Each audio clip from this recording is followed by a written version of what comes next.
A service of KIBMradio.com, the Internet's home for an all old-time radio.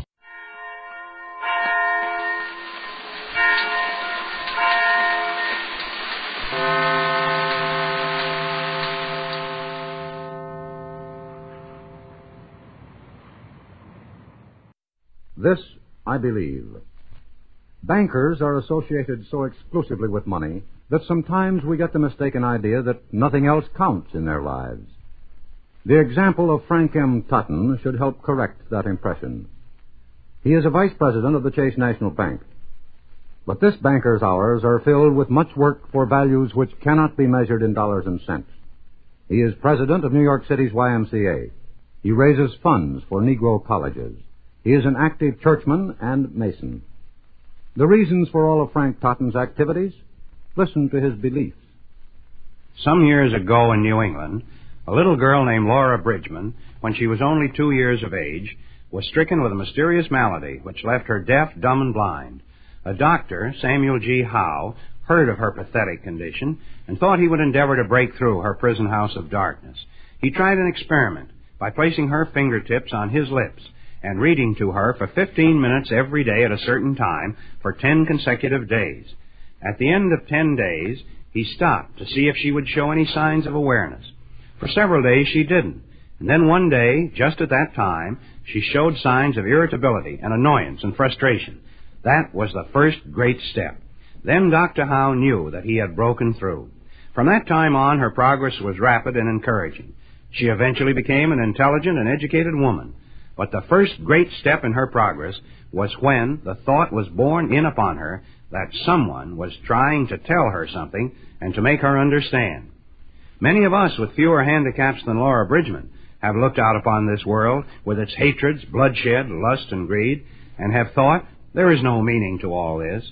And then suddenly one day, through some human or divine contact, we have seen the light, and there has been borne in upon us the thought that there is a meaning to all this, that someone is trying to tell us something and to make us understand. When I left my home in the West years ago to come east to college, my mother gave me a Bible in which she inscribed these words, "Trust in the Lord with all thine heart, and lean not unto thine own understanding. In all thy ways acknowledge him, and he shall direct thy paths." I have endeavored to do just that, and the contract has been kept. The promise has been abundantly fulfilled. My religious belief is embodied in the statement of the great teacher of long ago who uttered these prophetic words, "Greater works than these shall ye do, if ye only believe." Greater? Greater than what? Believe? Believe what? This is a realistic age, an age that wants to know, an age that asks questions. But Jesus the Christ, who is not only the world's greatest idealist, but also the world's greatest realist, unequivocally promises greater works. And today we see his prophecy increasingly fulfilled in many lines of human endeavor, in science, in industry, in the field of social relations, and in spiritual endeavor. So Jesus has rightly said, greater works are possible if we only believe. Believe what? Believe that man is made in the image of God.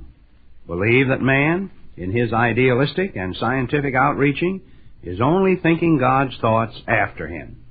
Believe that God works through human agents to accomplish his purposes, and therefore God's illimitable power flows through each one of us to heal and to bless. As the world moves forward on the feet of youth, I believe that all of us should give leadership and support to character-building organizations, such as the Young Men's Christian Association, the Young Women's Christian Association, the Boy Scouts, the Girl Scouts, and many others.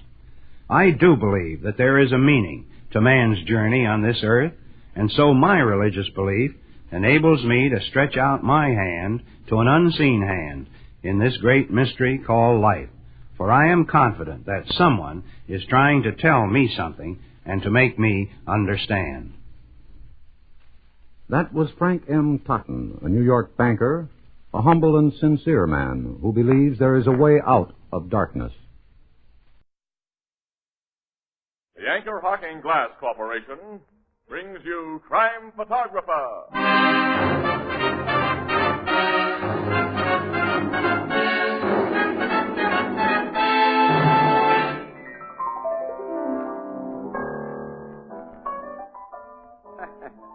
Where'd you get the black eye, Ethelbert? At a concert.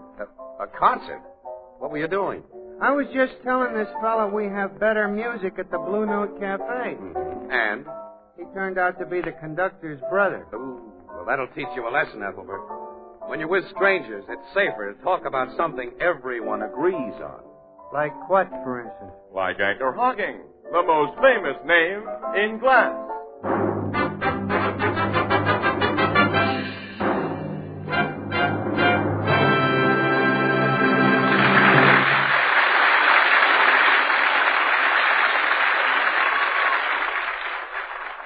Good evening, ladies and gentlemen. This is Tony Marvin.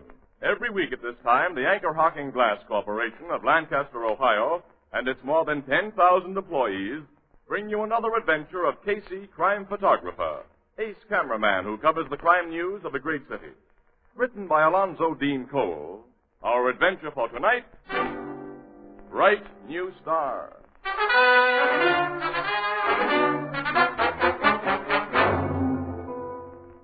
Late afternoon, a Metropolitan Theater.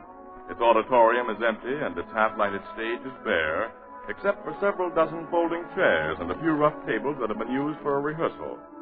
In the center of the stage stands a smiling young woman surrounded by newspaper reporters and photographers. Among them, Ann Williams and Casey. Tilt your head up just a little more, Miss Holliday, and give you a better neckline. Make the smile a little wider, please. I'll try, gentlemen. That's it. Hold it. There. Now sit down and cross your legs. Huh? Yeah, we want a little cheesecake. All right. Will this do? Pull the skirt a little higher. Like this? That's swell. Say, you photographers get out of the way and give us reporters a chance. Danny, you can take over as far as I'm concerned. I wasted enough good Superpan press film on this publicity build-up. Think, she's pretty, Casey? Sure, but I think she'd double-cross her own mother in order to get what she wants. She'll be getting what any woman would want when this play opens tomorrow night. Her name and lights and... Well, she's half as good as the raid notices she got on the out-of-town tryout. She'll be the biggest smash we've had for a long time. Yeah. Well, go on over and get your interview. I'll have a gab with Hartley Owens. Oh, he's a nice old thing. I'm glad he's finally got what seems an assured success in this play. Yeah, so am I. He must have been down to his last half a shoestring when he got his mitts on this comedy. Well, get over to this bright new star and hear her throbbing success story. Join you later. Okay, Annie. Hello, Mr. Owens. Hello, Casey. It's nice of all you newspaper boys and girls to come here today and give me this break. You made sure we'd give you this break. You mean the insurance story? Uh-huh. It's a corny old publicity gag, Mr. Owens, but it always works. When we got the release about you insuring your new star for $250,000 and then verified the truth of it, well, it made good copy. Well, the $250,000 life insurance policy I took out on Sandra Holliday wasn't merely a bid for publicity, Casey. Huh? That little girl over there in my play, I've got an SRO hit that'll make me several millions. Without her, I've got another turkey. As good as all that, huh? She's sensational. Your press agent said you discovered her in a Chicago night spot, but he soft-pedaled beyond that. What's the dope on her? Well, strictly off the record, Casey.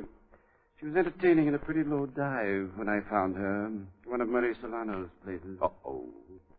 I knew Solano when he was running a clip joint in this town. It was a honey.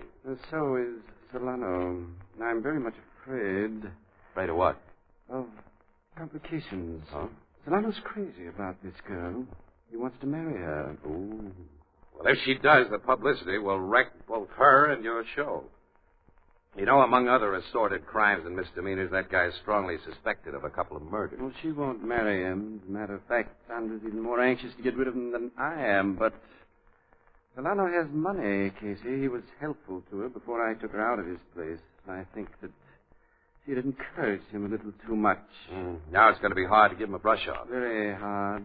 He's followed her here. He even managed to get a suite at the Quarterly Blenheim where she's stopping, and on the same floor. Sandra wishes to be completely free of him. She's temperamental and impulsive. If she doesn't handle the situation wisely, he might get nasty. He will. Murray Solano was born nasty. Hello, Horace. Oh, good afternoon, Bernice. Our dear little Sandra seems to be having a most enjoyable session with the newspaper people. Yes, indeed. Bernice, allow me to present Mr. Casey of the Morning Express. Casey, this is my other great star, Miss Rawls. Well, it's a great pleasure to meet you, Miss Rolfe. I've admired your acting a long time. Thank you. You're a photographer, Mr. Casey? Yes. Then why aren't you taking pictures of Mr. Owen's sensational discovery? Well, I've already taken some. I'd like to shoot several of you, Miss Rolfe. That's diplomatic. Bernice, my dear, you know. Yes, Parsley. I know. Good day, Mr. Casey. So long, Miss Rolfe. Her nose is out of joint, huh? Oh, she's terribly jealous of Sandra. When this play went into rehearsal, Bernice was engaged for what then seemed to be the stellar role. But when the writers and my other associates in the production saw what we had in Sandra, her part was lengthened and developed, and Bernice's was cut. If I hadn't had her signed to an ironclad contract, she'd have walked out on me. Must be pretty hard for her to take. Bernice Rolfe's an established star, and to have an unknown come in and take all the gravy. Well, it made her rather poisonous, to say the least. Yeah. Bernice has rooms at the Courtleigh Blenheim, too, on the same floor as Sandra and Solano and me. I'm going to have a time preserving peace there as well as the theater. Isn't that Solano coming in? Oh, yes. I haven't seen him in a long time. He's put on a lot of weight. Hello? Well, Casey. Long time no see. Yes, long time, Solano. Been shooting pictures of Sandra, huh? She is something, ain't she? A bombshell, from what I'm told. A guy with eyes shouldn't have to be told. After my first look at her, Casey, I knew she had everything. You've known her for some time? Not long enough. The only I figured it'd make Sandra feel good if I threw a party in her honor tonight. You know, give her a big send-off with flowers and champagne, wish her success. So I've made arrangements at the Silver Flower. No, Mr. Solano. I told you there'd be no parties tonight. Tomorrow night's our opening, and Sandra must have complete rest until then. Not with that rest stuff. That kid likes excitement, hey, Sandra?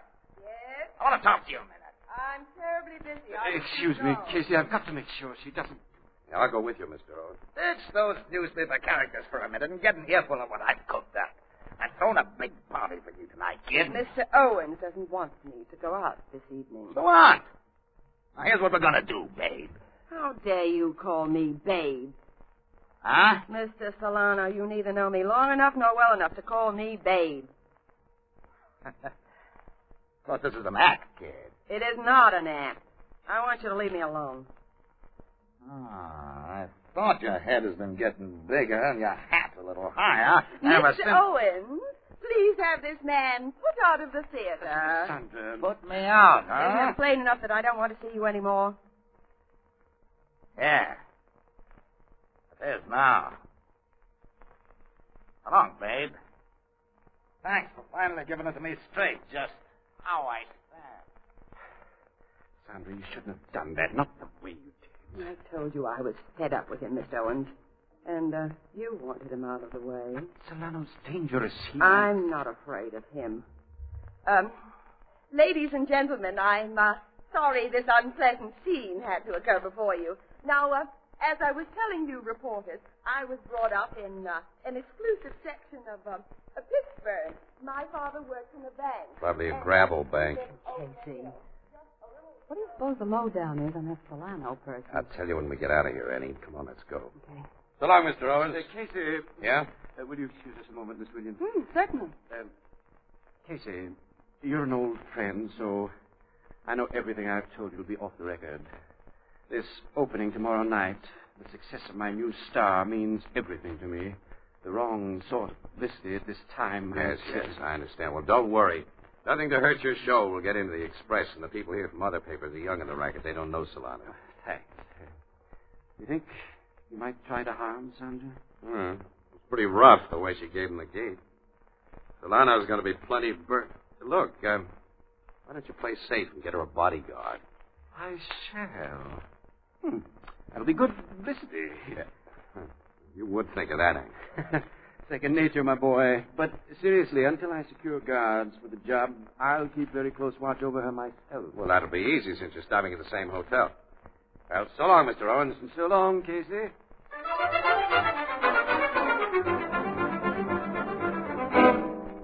I'm sorry, Mr. Owens. Miss Sandra Holliday doesn't answer her telephone. Well, I'm sure she's in her suite, operator, probably sleeping soundly. She has a breakfast appointment with me this morning, and I promised to wake her with a call, so please try again. Very well, Mr. Owens.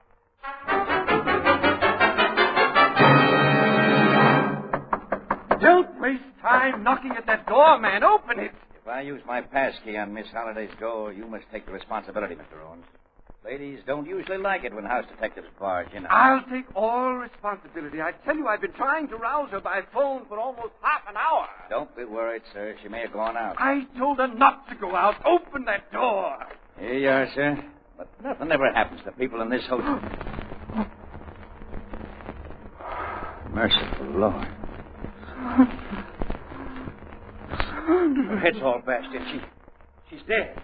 Dead before she could open tonight. I've lost at least $1 million. You can think of money at a time like this? Yes. And of paying off the man I think has robbed me of it. He's in this hotel, on this floor, if he hasn't run away. Call the police and then arrest Murray Solano.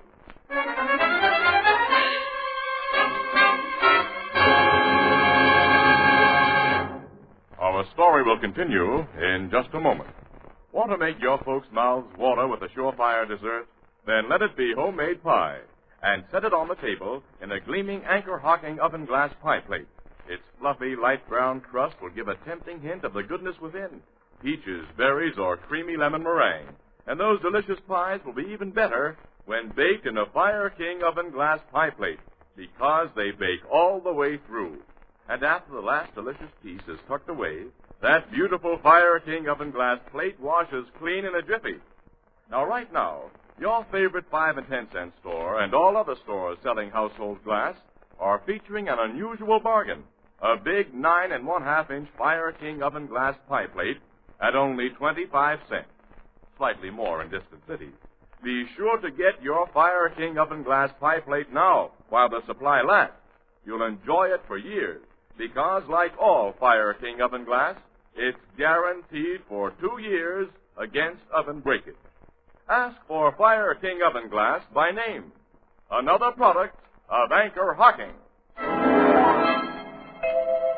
The most famous name in glass.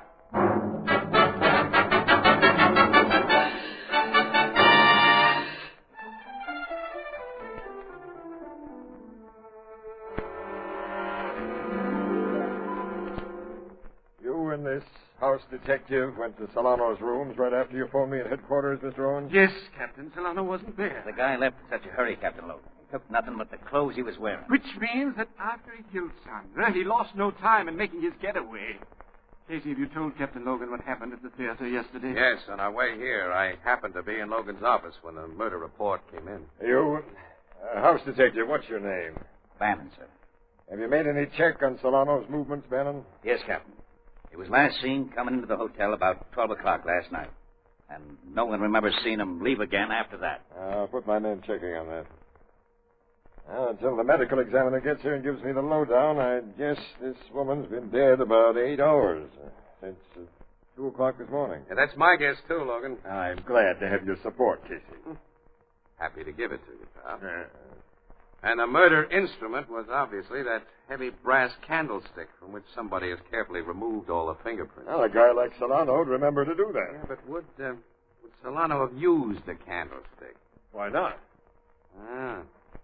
I can see him giving her the business with a gun or his fist by choking her to death. If he'd used a gun, the shot would have been hers. Yes, I know that, but I don't know, the picture doesn't seem just right.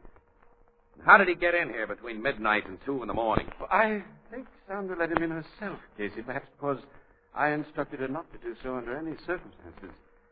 You saw yesterday how headstrong she was, and she had no fear of Solano. I thought you were going to get guards for her, Mr. Rose. I did. Men from the Phoenix Detective Agency would be close to her every minute after this morning. After this morning? Well, Sandra had promised me she wouldn't leave her suite until she accompanied me to breakfast, Captain. I was foolish enough to think she'd be safe there. I'm a man who makes big mistakes. I've made nothing else during the last half-dozen years. Now, I've made my biggest and lost a fortune. Your show has no chance without Miss Holliday, huh? None whatsoever. Oh, if my stockholders insist, I'll put in another actress and give the thing a showing here, but they'll be wise if they let it drop and console themselves with the return of their investments from the insurance I took out on Sandra's life. Oh, your stockholders share in that $250,000 policy. Well, naturally. Picked them from all lost. Who are your stockholders? Why, That's a private business matter, Captain. There can be no privacy where murder is concerned. Yes, you're right. Well, you're probably aware, Captain, conservative businessmen rarely wish it known that they invest in anything as speculative as a theatrical venture. And so I must ask you and Casey to treat the information you've requested as confidential. Oh, certainly. Sure. R.G. Whipple, the banker, is my chief backer. State Senator Pearson is the other. Thanks. I have to ask a lot of personal questions in a case of this sort, Mr. Owen. Well, I trust that I'm not under any suspicion. This investigation of my affairs will show you I had every reason to keep Sandra Holliday alive. I believe that, Mr. Owen. But, Murray Solano may not have been the only person who would have liked to have seen her dead. What? You think somebody else? Bernice Rolfe wasn't exactly a friend of Miss Holliday.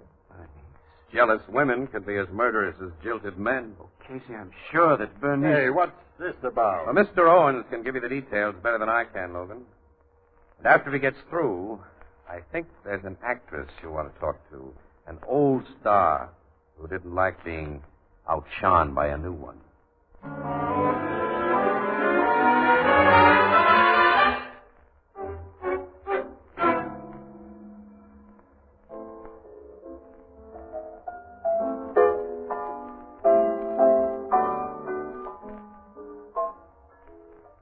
Hey, Joe. Yeah? Colonel Bernstein wants another mint julep, and we're all out of mint. I'll get some right away, Ethelbert. Yeah, make him the julep when you do. Okay. Joe just lets things go behind this bar. Joe does. Sure, Miss Williams, I'm not supposed to do everything. Everything. Now, go on with what you were saying, Casey. Captain Logan didn't get anything out of Bernice Rolfe, huh? No, nothing. Nothing except denials, pal. She had every opportunity last night to make a round trip from her rooms in that hotel to Miss Holliday's suite. As a member of the show, Holliday would naturally have let her come in. But Miss Rolfe says she didn't go near Sandra Holliday's suite last night, and nobody saw her go near it. Nobody saw Solano go near it either, Annie. Nobody saw anybody go near it, did they? Apparently not. Well, I think it's a waste of time to suspect anyone but Solano. The simple fact that he sneaked out of that hotel and he's hiding from the cops now is proof of his guilt. Annie, that's circumstantial evidence. You don't believe Solano did the job, huh, Casey? Well, Ethelbert, I'm trying to keep an open mind about it. The guy, of course, is a lousy racketeer. He's a suspected killer. But he's never shown the kind of a yellow streak that a guy must have before he beats a woman's brains out and from behind her back at that. Oh, I don't know. I'm probably all wrong. Logically, he's the guy, but... Well, I have a hunch. Uh-oh. One of them things again, huh? Yeah. Placing any bets on it? I got a couple of bucks in my pocket that ain't working. Yeah, well, keep it there. My common sense tells me this hunch is wrong. I'll take that $2 bet, Ethelbert. Huh? On Casey's hunch being right, Miss Williams? On his common sense being wrong. I'll always bet on that. Annie, what do you mean The bet's $2 his hunch is right because his common sense is wrong. That's it. It's a deal. But remembering past experience, I think I've stuck my neck out for the losing end. Oh, yeah? Casey, as my sister Edna says, quote, people are like onions. They usually repeat. Pardon me. I mean, unquote. My admiring friend. How's Hartley Owens taking the whole thing, Casey? Everybody says he'd be riding high again if his show could have opened with that girl. Well, he's taking it like any guy would who lost a potential $1 or $2 million. He'll collect on that big insurance policy, of course. Only a small part of it, 20%. $50,000 is peanuts to what he would have made on the show with Sandra Holliday. Who gets the other 80%? His backers. Who'll make plenty on their investment. Say, maybe one of them backers figured insurance, though, was more sure than that show being a hit. No. Forget it. Logan checked the backers. They're both very rich, very law-abiding guys who wouldn't have and couldn't have killed Sandra Holliday. How can you say that Big Jim Maxon is law-abiding? Why, he ain't even very rich. Big Jim Maxon? What about him? Who runs Maxon's Tavern? I know. You know, he's in the rackets, Casey. Well, what's Big Jim Maxon got to do with it? He's one of Hartley Owens' backers. What? Big Jim? Oh, you're nuts. He told me he was. Said he bought 20% of the show for $10,000. He told you. Only a couple of nights ago. He asked me to keep it confidential, counted that hard-boiled wife of his wouldn't approve. And he said that Heine Troutman, the gambler, had 20% too. Casey, this may mean that... Annie, sure. Look, come on. We're going to find Logan. Then call on Big Jim and Heine Troutman. Why, Casey? Well, when we have time to tell you, pal, I think it'll cost $2. $2. $2? Your bet to me, Ethelbert, against Casey's Huns.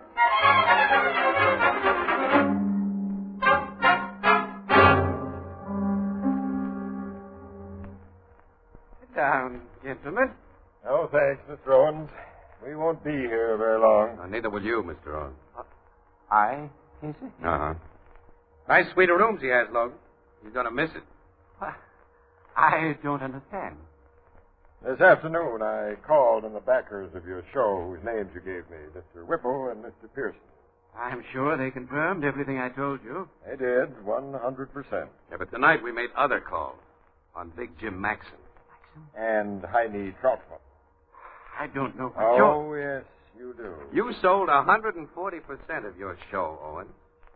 You expected the show to be a flop, which would mean no payoffs to anybody but yourself. To make sure it would be a flop, you put an unknown entertainer into one of the big parts. But she made your turkey into a hit. If she'd opened here in the big town, you'd have been called upon to pay out 40% more than the show could bring in. To two hard-boiled businessmen and two tough racketeers. When you got the bright idea of insuring Miss Holliday's life, the business guys with their lawyers made you sign over an interest in the policy to the extent of the shares they bought, 80%. But in the deal you made with Maxon and Troutman, you merely had to return their invested dough, $20,000, if Miss Holliday's death made the insurance collectible. So, to keep yourself from being sent to jail by the business guys or being rubbed out by the racketeers when they got wise that you'd sold them watered stock. And to still make $30,000 out of your swindle, it had backfired. You killed Sandra Holliday. You may as well admit it, Owens. Solano killed her. Solano did it. You made it look that way. Oh, he was to be your fall guy. Now, stick out your wrist, Owens. I've got a pair of bracelets for you. Oh, no. Look, give me that gun. If either of you take a step, I'll shoot. You think I came here to arrest a murderer without posting 10 men in the hall outside to cover us? Nobody's going to get me. There's an extension roof only a floor below these windows. I'll jump and get away. You're crazy. Maybe I am crazy. So crazy I'm going to kill both of you. He's going to shoot you. Wait. Oh, it's on the floor. Well, who fired? I shot the rat, Captain. Solano. Yeah, Casey. You're okay. Just getting my mitt won't do you and Captain Logan any damage. Thanks. Yeah, $1 million. Funny. I never thought I'd save the life of a cop and a newspaper guy, but things don't always happen the way we figure. Yeah, we just found that out. Tell me, how did you get in this room? That's funny, too. I was coming along the hall this morning when I heard Owens and that house dick talking in Sandra's suite. I heard him say she was dead. And Owens said I'd killed her. Knowing how I stand with cops and having no alibi, I did a quick duck through another open door into here. You've been hiding out in Owens' suite? You cops never bothered to look for me in the rooms of the guy who had set you to hunting me. He didn't know I was here. Any more than I knew he was the rat who killed Sandra. Funny all around. Funny. Wouldn't have been funny for Logan and me if you hadn't been here. That maniac had the drop on us. We hadn't a chance. Maniac, huh? You heard him. He was crazy. Owens is coming, too. You didn't kill him, Solano. I'll get a doctor for him. First, give me your gun, Solano. Casey and I are thankful you had one and used it as you did. I'm keeping this gun. Huh? Got a little job to do. Solano. The rat who turned my girl against me and then killed her isn't going to die of old age in an asylum. Solano! Give me that gun. Fool. You can have the gat now, Captain. You're under arrest, Solano. For murder. Sure, Captain. Funny, ain't it? The way you finally pinned me for a rat in the hot seat.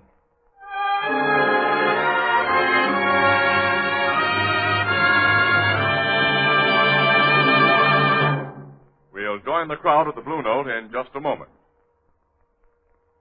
If you enjoy really good beer, the most important thing to look for, aside from the label, is the kind of container it comes in. Be sure it's a bottle, a glass bottle, for glass and only glass can bring you beer and ale the way it's meant to taste, with no foreign flavor. Now, today, you can buy beer and ale in a brand new kind of glass bottle, so light and compact, so inexpensive to brewers, that it requires no deposit. Yes, sir, never again will you have to worry about those extra pennies or about returning empties to the store. Simply enjoy your favorite beer or ale, and when the bottle is empty, throw it away. This amazing new one-way bottle is a natural for picnics that looks well on any table. For beer that's brewery bright, demand a glass bottle. And for convenience, demand your favorite brand in the Anchor Glass one-way, no-deposit bottle, a product of Anchor Hocking. The most famous name in glass.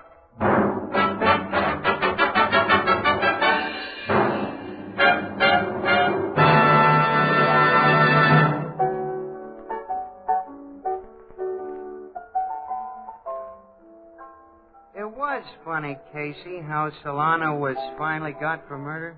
Well, I'm not laughing about it, Ethelbert. No, he saved Casey's life. And Logan. Well, not only that, Solano's a bad guy. He's deserved a life sentence or the chair for a long time, but nuts, I don't know. Say, Ethelbert, I just remembered. You owe me $2 on that bet. Yeah, my hunch was right. Terrible hot weather we've been having, ain't it? My $2, Ethelbert. Yeah, hope it's cooler tomorrow. What'd you say, Miss Williams? You know, Ethelbert, a better always pays up promptly. Yeah, when it's cooler, it'll be much better.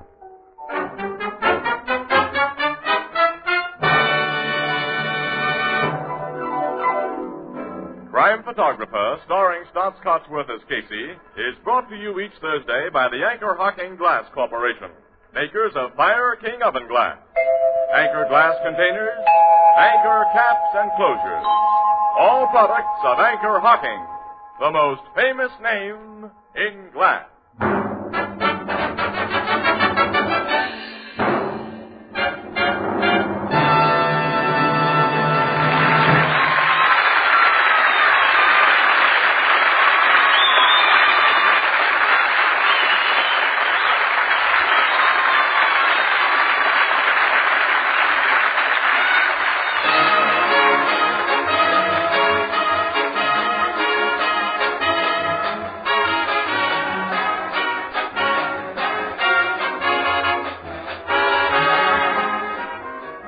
Crime Photographer is directed by John Deese.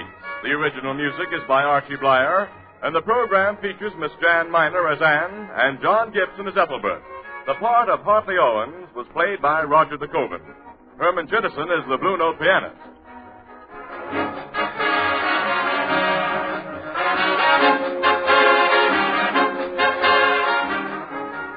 Tomorrow, August 1st, is the 40th anniversary of the Army Air Forces. Anchor Hocking joins in saluting the men of this great organization and in reminding the nation they serve that air power is peace power. This is Tony Marvin saying goodnight for the Anchor Hocking Glass Corporation of Lancaster, Ohio, with offices in all principal cities of the United States and Canada. Thursday night on CBS is the biggest show in town, so stay tuned for exciting dramatizations on Reader's Digest Radio Edition, which follows immediately over most of these stations. This is CBS, the Columbia Broadcasting System.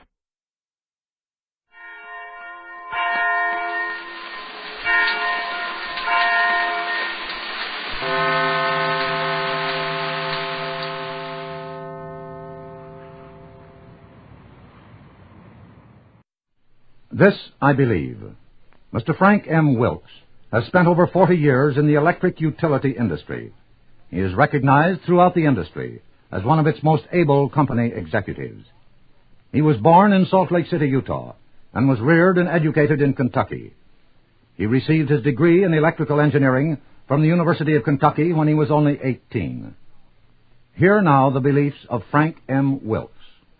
When I was 1.5 years old, my father died after a long illness, leaving my mother with 2 boys, my brother, 3 years of age, and me. Due to the expenses of my father's illness, my mother at the time of his death had less than $500 remaining from their accumulated savings. Somehow with this meager capital, and by the grace of God, she raised and educated us, and in due time put my brother through West Point, and me through the University of Kentucky. Thus she gave each of us the chance of advancement in the world.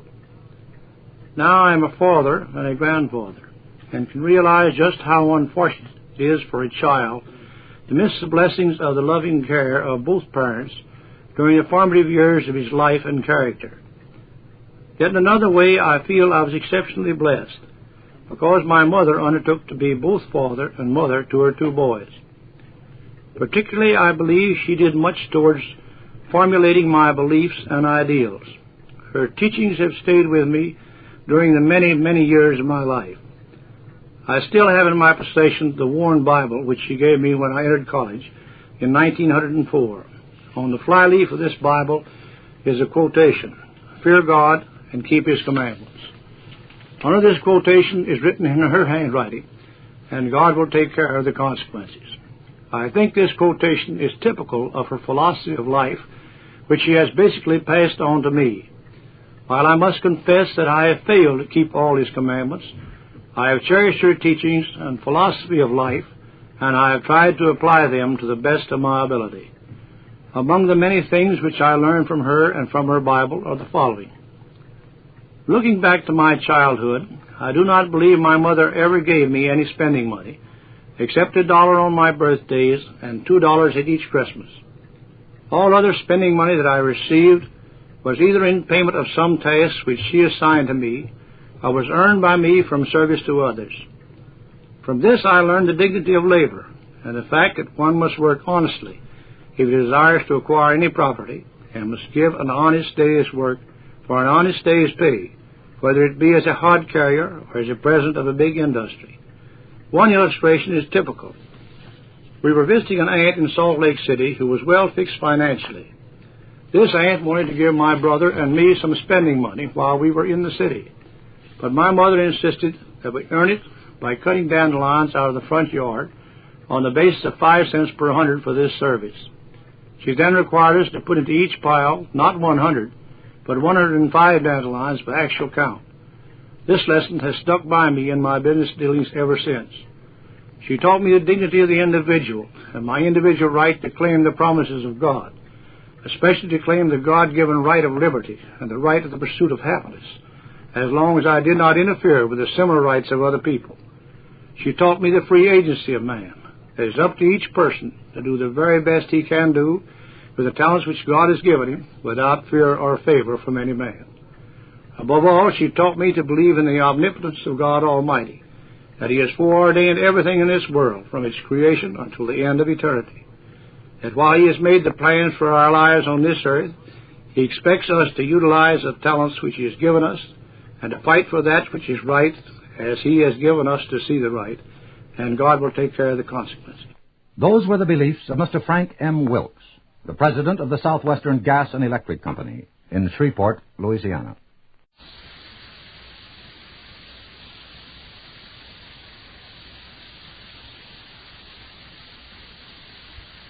Crime does not pay.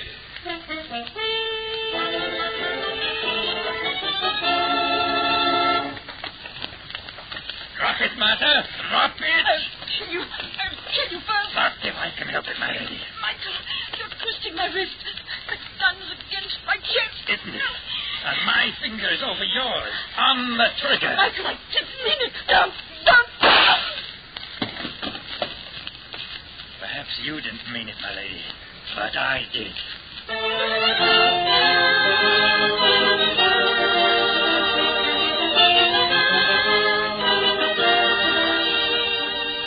In the interest of good citizenship and law enforcement, we present Crime Does Not Pay, based on the famous Metro-Goldwyn-Mayer series of short subjects. In just a moment, you will hear Voice of Death, starring John Loder.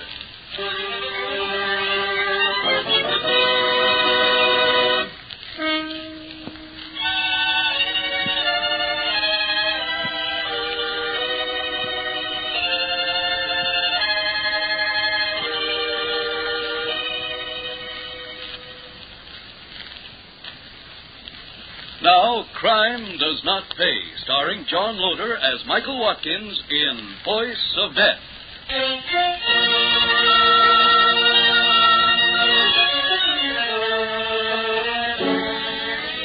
Before anything else, Michael Watkins had charm. He was debonair. He was fatal to women, mostly between the ages of 40 and 50. Therefore, Michael Watkins had two sources of income: the women he cared to draw upon, and his great skill as a ventriloquist in the English music halls. Both paid him well, very well indeed. The occasion upon which this story of Michael begins is one evening in a London theater, as he concludes his bows to the applauding audience, and with his famous dummy, Mickey, turns toward his dressing room.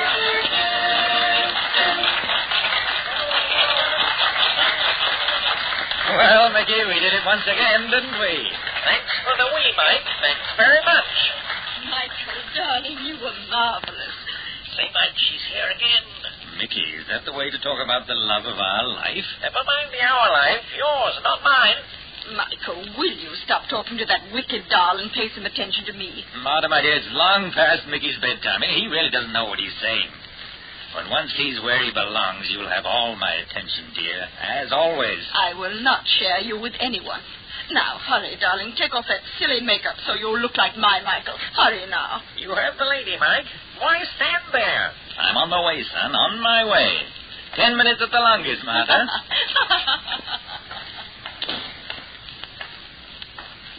Hello, Mike. Mike, we're set upon from all sides. Do I hear any complaints? Now leave me alone with the lady. Into your box.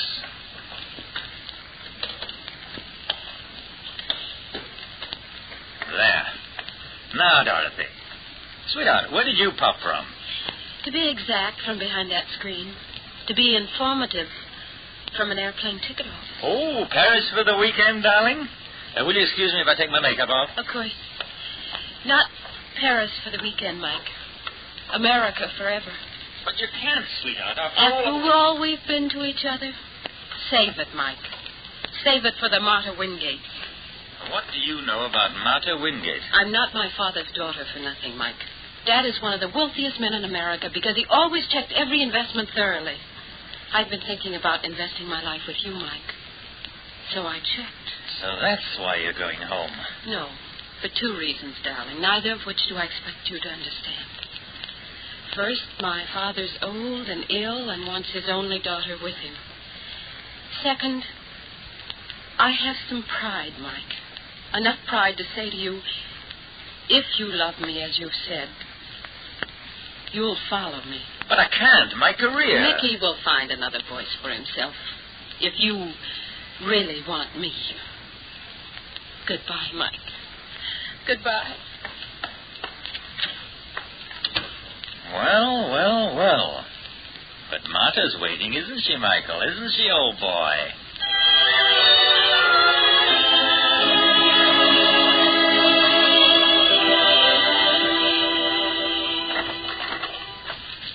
Here, Michael, darling. Read this.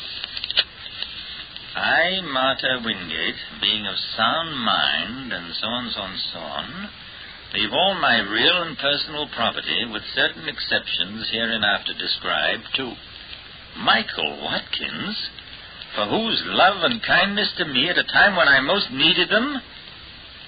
Martha, you haven't cut off your family for me. I have no family. No one. The exceptions are my servants and a charity or two. What if I told you, my dear Martha, that I've been playing for bigger stakes than this? I don't understand, Michael. What more can I give to I you? have no intention of marrying you, my dear. But I needed wherewithal to put me in a position to lay hands on more money and power than you ever dreamed of. How? By marrying that American? Leave it to a woman's instinct. Think of it, Martha. Not only tremendous wealth and the power that goes with it, but youth and beauty as well. Two assets which I'm afraid you do not possess any longer. I don't believe my ears. I don't. I can't. Here in the desk. The letters you wrote. I tied them with ribbon. I believed them. Did you really, or did you only want to believe them? Isn't it possible, my dear Martha, that all along you knew the ending might be like this? That is why you kept your little pistol there with my letters? Yes. pistol there. I knew. I suppose I knew. That's why you're very right, Michael. But I think you made one mistake. One mistake. You expect me to use the pistol on myself. Not on you. Martha, I'm going to take that gun away from you. No, Michael, don't move. Don't move. Drop it, Martha. Drop it. I'll kill you first. I'll see if I can help you, Martha. Michael, twisting my wrist. The gun's against my chest. Isn't it? My finger's over yours. On the trigger. Oh, Michael, I didn't mean it. Don't. Perhaps you didn't mean it, my lady, but I did.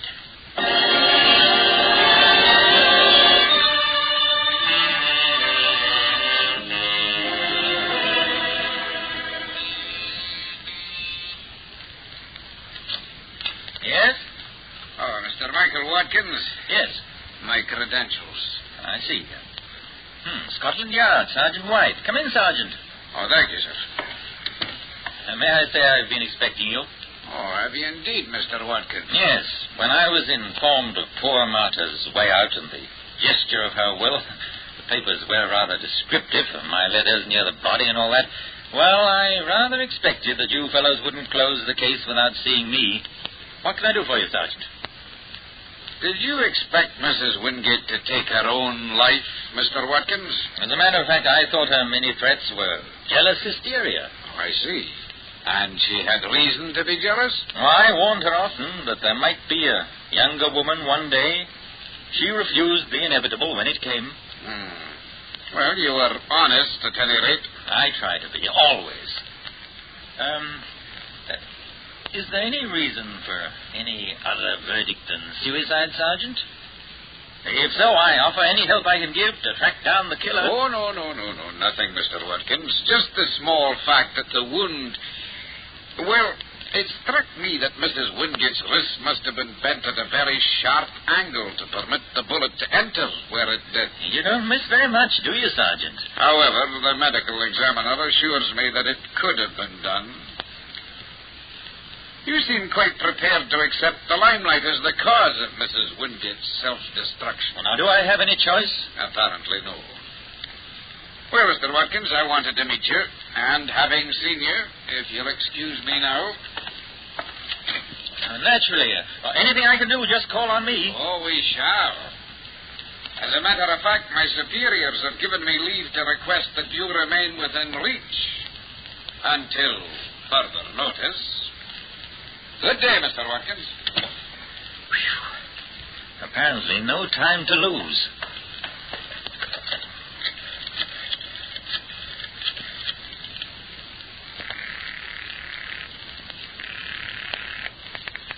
Yes? That you, Pence? Who's asking? Mike Watkins, remember? Yeah. The lad I taught a few tricks to not so long ago. I need your help, Pence. I'll pay well. You birds always do. What is it? A check you want signed? With someone else's No, that I can do myself after all you've taught me, Pence. I want a complete set of identity papers from the photostat of birth certificate on up.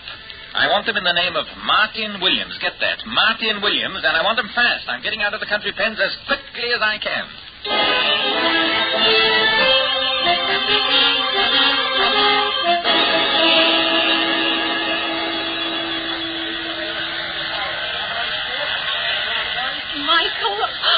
Michael, you did follow me. Darling, the name's not Michael, it's Martin. Martin Williams. That's the one thing I don't understand. Oh, the porter will have your bags at the street level, dear. Come on, we go this way. Why did you change your name? I didn't. Williams is my right name. Watkins was a stage name. Ditto, Martin, and Michael. And passports must be in legal names, you know, like birth certificates. Oh, then that explains it. I couldn't understand. One night a call comes from a transatlantic liner, a Mr. Williams, person to person, to me. Mr. Williams wishes to speak to Miss Dorothy Spencer, and then to hear your voice, to know you're on the way. Oh, Michael, you're a devil. Will your father appreciate a devil, Dorothy? My father appreciates success, and you're a successful devil. Is Mickey with you? I've abandoned Mickey. Oh, no, he was cute. That's done with, sweet. I came into a little money, and while I can't take it out of England, we might go back there and live on it, darling, if necessary. Oh, that's for years from now. Come along and meet Father. Is he expecting a ventriloquist? He's expecting the man I love. Well, darn nice of him to come to the pier this way. Oh, Dad insists on doing all sorts of things he never did before. Michael, Dad's far from well, and he knows it. I'm so glad I came home in time. I see. And so am I. Glad I came to America in time.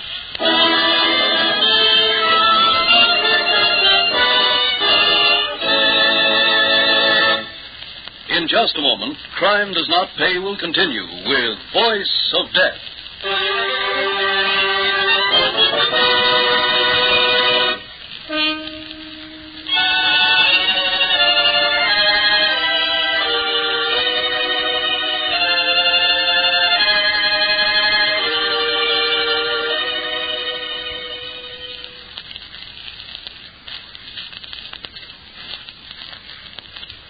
Now we continue with Crime Does Not Pay, starring John Loder as Michael Watkins in Voice of Death.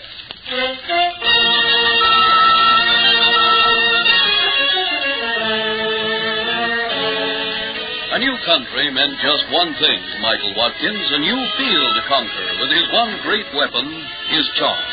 But Michael was wise. He limited this new field, at least for the moment, to Dorothy Spencer and her father. Through the music hall ventriloquist, Michael Watkins was gone, and his passport named him Martin Williams. But Dorothy insisted that he accept Mike as a nickname, and Mike he became, not only to Dorothy, but to her father as well. The months went by. Mike was a permanent fixture in the Spencer household. You want me, sir? Yes, Mike. I want to talk to you. How long have you been in America now? 4 months and 10 days, Mr. Spencer. Ah, yes. You've been my confidential secretary. All that time but 3 weeks. And I deeply appreciate your confidence, Mr. Spencer, if I may say so. All right, you said it. Unnecessary, my boy. I couldn't give you my confidence. I certainly couldn't let you have my daughter. And that's what I want to talk to you about while Dorothy isn't in the house. I'm listening, sir. Dorothy is going to be a very rich girl. Extremely so. I'm glad she set her heart on someone who will help her afterwards. You can count on me, Mr. Spencer. I'll haunt you if I find I can't, Mike. And with a heart like mine, you never know when the haunting may begin. Of course, Dorothy isn't getting everything. In fact, only about 1/3. I see. Even that will give her more than most. The other 2/3 after taxes is going toward the foundation of a new university. Now, when a man has no son, he wants his name perpetuated in some way. You understand, I'm sure. Yes, sir. I understand. I wanted you to know this. I don't believe in surprises. Well, that's all, son. I think I'll take that nap now. Yes, sir. Rest well. 1/3. Only 1/3. We'll see about that. My darling, I just got in. Is anything wrong? No, of course not. Well, you look as if you'd been struck by lightning. Nothing as drastic as that, darling. Then tell me what. I'd rather not yet. Everything will be all right. I'll see to that.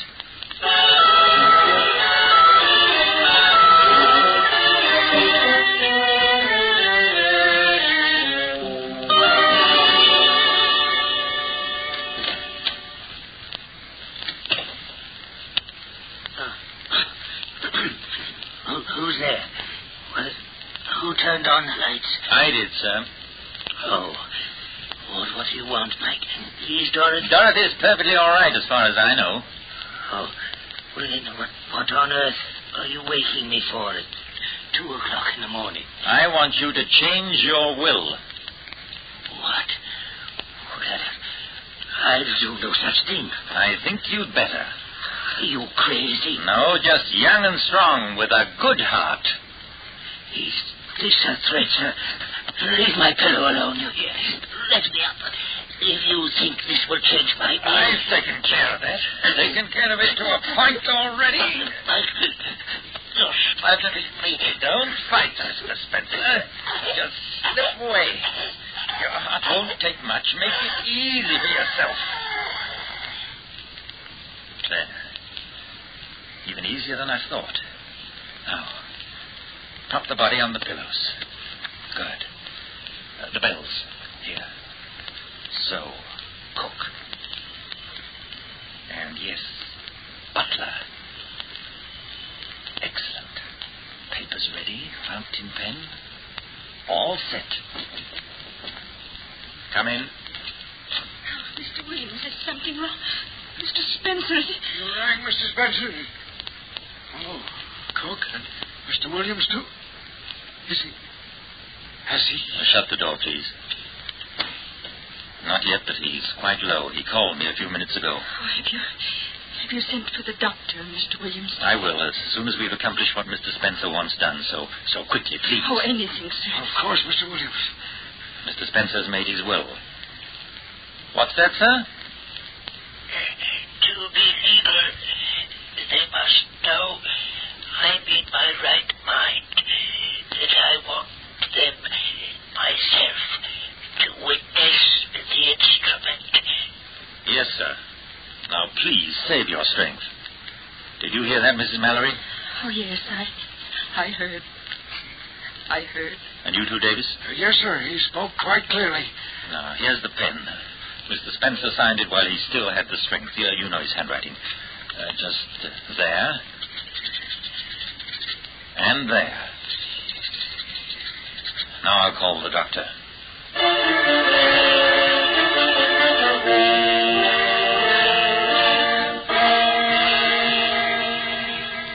Did you open the wall safe, Mike? Of course, my dear.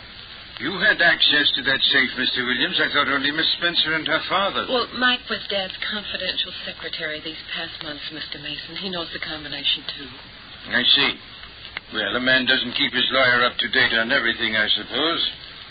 Open it, will you, please? Oh, why, certainly.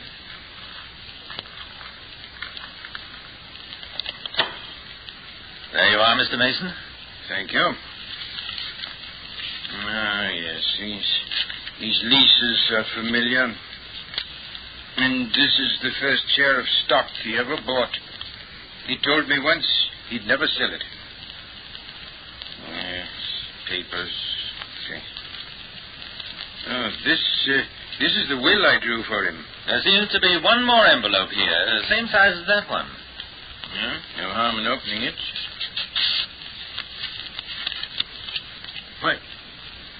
Why, this is another will. Another one? Yes, of a later date. Here, let me see.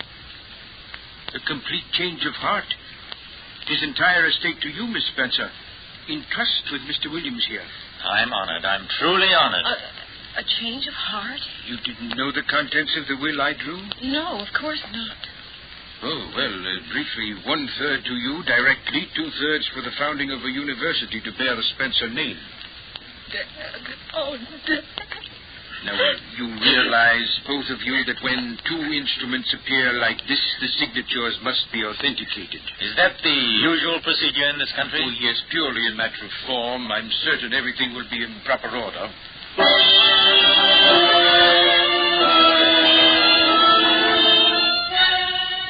Miss Spencer, I ask you here to my office in strictest confidence. You sound as if something terrible were happening. On your honor, on your father's name, not a word beyond this room. Oh, of course not. The second will. The signature was far too perfect. It's definitely a tracing. Analysis reveals the faint carbon lines of the tracing. It's a forgery? I'm afraid so, and I'm afraid I must ask you to sign this paper. It's permission to exhume your father's body. The police have requested it.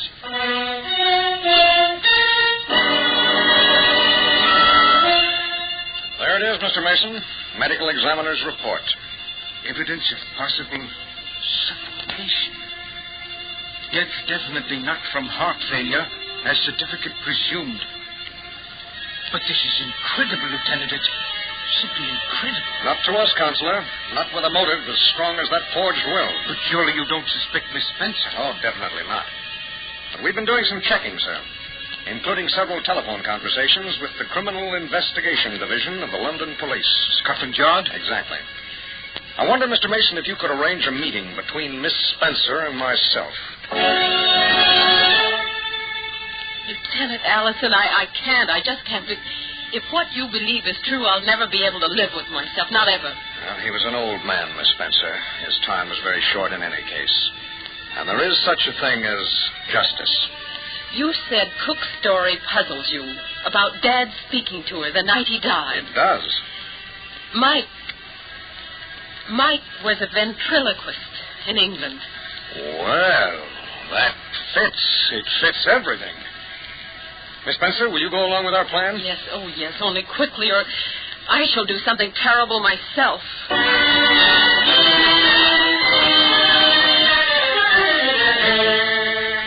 Mike, a moment, will you please? Why, of course. Something about the will? Yes, Michael, about the will. I think you know Mr. Mason and Mrs. Mallory Davis. And this is Lieutenant Allison. Homicide.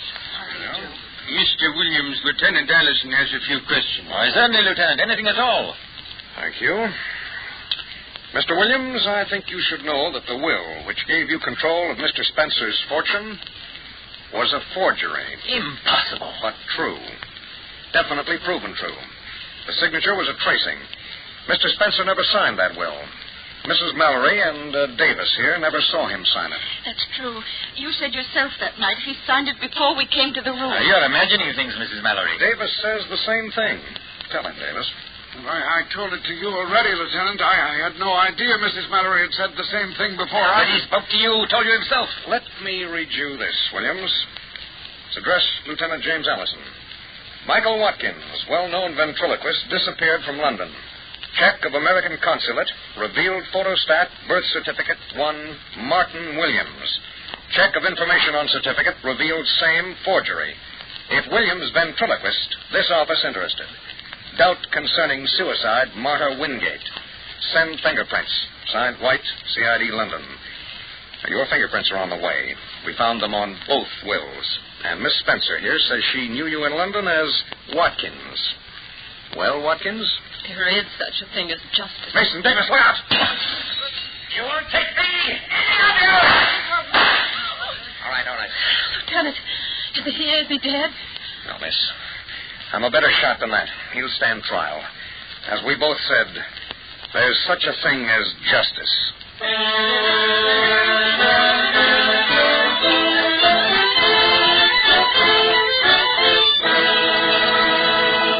Crime does not pay.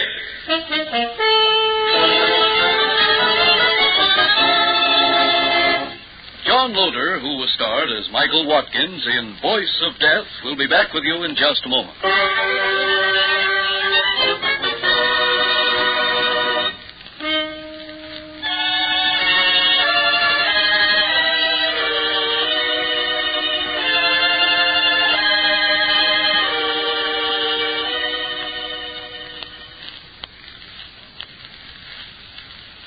Now, here in person is John Loder. Obviously, there was nothing about Michael Watkins that might be counted excusable or even as a saving grace. This man was evil, preying as he did upon weaker members of the so-called weaker sex and upon those who could not defend themselves. But there was an end and a retribution for Michael Watkins in this story, and as a punishment for everyone of his ilk in real life. Watkins made one mistake, and that was enough. Our prisons and death houses are filled with people who made mistakes. But the greatest mistake of all is made when the person contemplating criminal action forgets or fails to realize that crime does not pay. Thank you, Mr. Loder.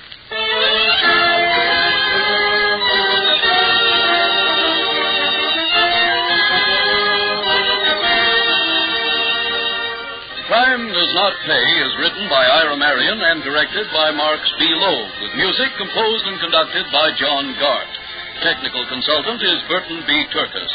The events, characters, and names used in the story you have just heard are fictitious. Any similarity is purely coincidental.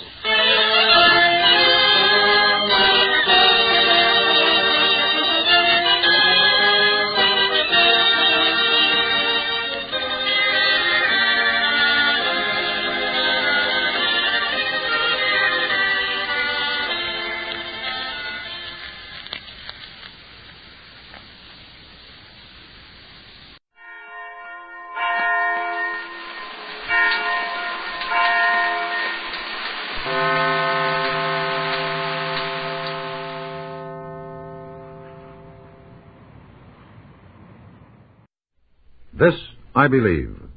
As Executive Director of Philadelphia's Fair Employment Practice Commission, Dr. Frank S. Loescher has to be a keen student of human beings, which means, first of all, that he has had to figure out life for himself.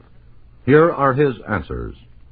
I believe in a religious approach to life and also in the scientific method. Man needs both religion and science. Religion points the way to the goals of living, and science shows us how to reach those goals. Religion teaches the fatherhood of God and the brotherhood of man. As a Quaker, I believe that there is that of God in every man, and in that sense I feel a kinship with all mankind. Because I believe this, I am concerned to help build a world fit for children of God, and I believe it is only intelligent to use methods that have been proven effective. Religion in the narrow sense of preaching and exhortation is not enough. Goodwill is not enough. We need to be shown how to achieve our goals. Some people have found the term social engineering helpful in describing the way science can assist man in his strivings for the good life for all. Social engineering does not have to mean manipulating people, as is the case in totalitarian societies. Social engineering can be the art of helping people to help themselves. It can be a way of demonstrating how to apply our religious values. I believe that most people would like to apply their religion to the workaday world. I believe that we can advance more rapidly toward the goals of a good society if we adopt the scientific point of view. We should do more social experimenting. We should be just as concerned about developing social inventions as material inventions. Social inventions, such as unemployment insurance, child guidance clinics, and fair employment practice commissions, help to change the social situations in which we live. Social inventions, wisely applied, can relieve much of the strain and competition and misery of living. Then people are able to become more mature and more helpful in their relationships with their fellows. I believe in leveling up, not down.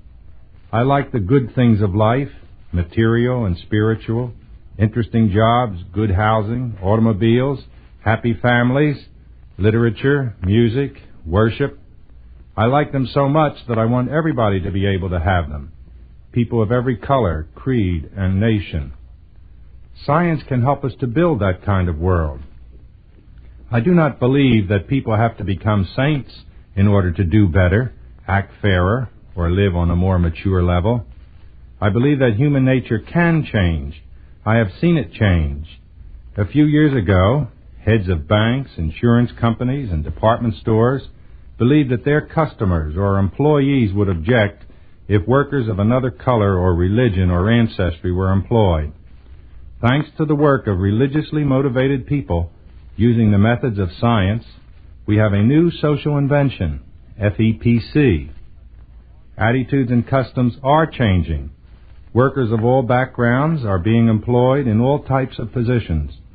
Customers and fellow workers are accepting this new pattern favorably.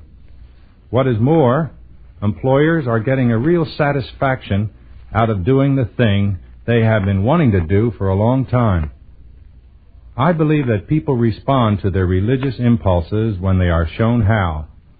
I believe that science can help religion achieve a world of brotherly living. That was Dr. Frank Loescher, author, teacher, sociologist, who believes that religion and science can be blended to make a balanced life.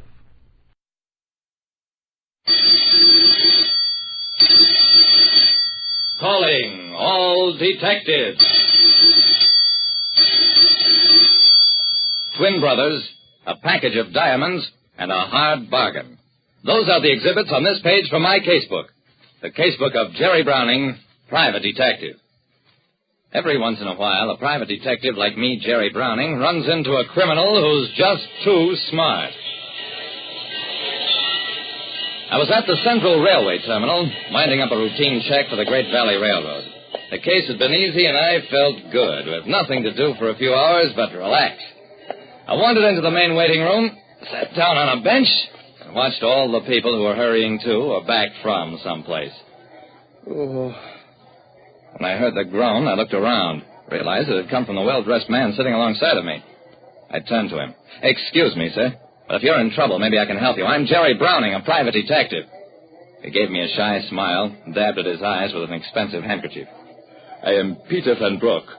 20 years ago, I came here from South Africa to engage in the diamond business. Greatly have I prospered, but all this time, so unhappy I am because I long for the presence of my twin brother, Kurt." A twin brother? What happened to him?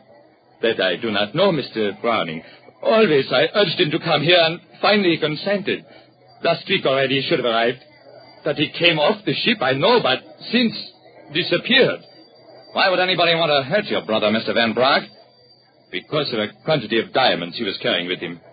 These I sent him the money to buy, and gladly would I suffer their loss if my brother could be safe." "Was your brother supposed to arrive on the Great Valley Railroad, Mr. Van Broek?" He nodded vigorously. "Okay. I represent the Great Valley, and I'll undertake to find your twin brother, if he's alive." When a wealthy diamond dealer's twin brother disappeared, I started the machinery of an intensive search.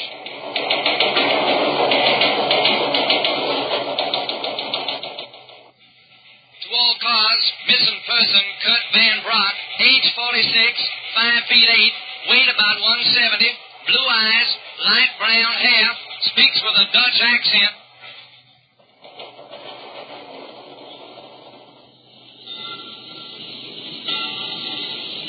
Wilbur Norris, first vice president of the Great Valley Railroad, frowned up at me. "Browning, are you sure this Kurt Van Broek actually took one of our trains to come here?" "Yes, Mr. Norris. I checked at the boat end. Kurt got on our midnight limiter. The conductor remembers his trick accent. What we don't know is whether something happened to him on the train or after he got off." Norris bit off the end of a cigar. "Well, don't just stand here. Find out."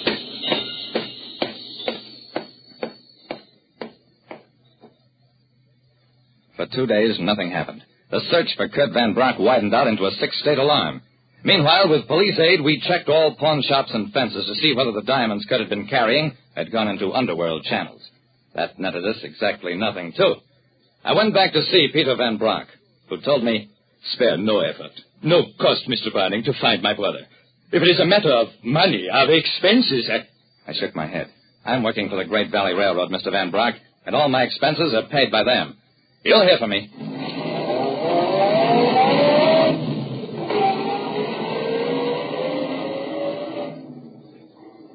The break in the case came the next day in the form of a message from Lieutenant Dawson of the Homicide Squad. He wanted me to meet him at the morgue.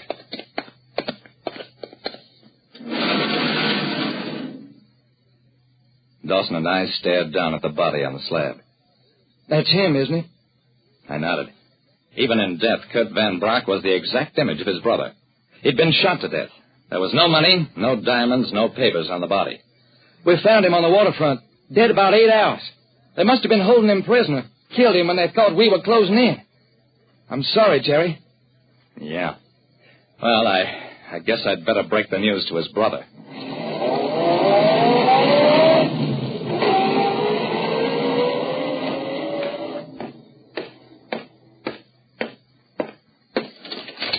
I walked into the Market Street office of Van Broek and Company, diamond merchants. The outer office was empty, but from inside I could hear voices. "Here, Berger, 14 perfect diamonds. The price I quoted you is a bargain."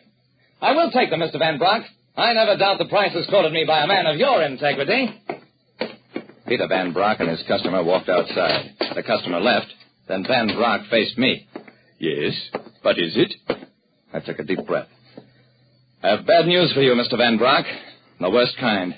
Van Broek stared at me in blank-eyed horror, as though he didn't know who I was. Don't take it so hard, Mr. Van Brock. As sure as my name is Jerry Browning, I'll find your brother's murderer. Van Brock's face lost its awful blank look. He even managed a weak smile. I'm very grateful, Mr. Browning, but there's nothing more anybody can do. Kurt is dead. Let him sleep in peace. He's dead. We can't help that, but believe me, this case is just beginning.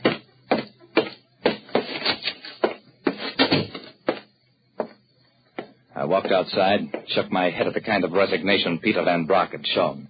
I could just see myself telling Mr. Norris something like that, and the cold outrage with which he would instantly fire me. No. Maybe Peter Van Brock was satisfied to let the thing drop, but that's not the way we did things.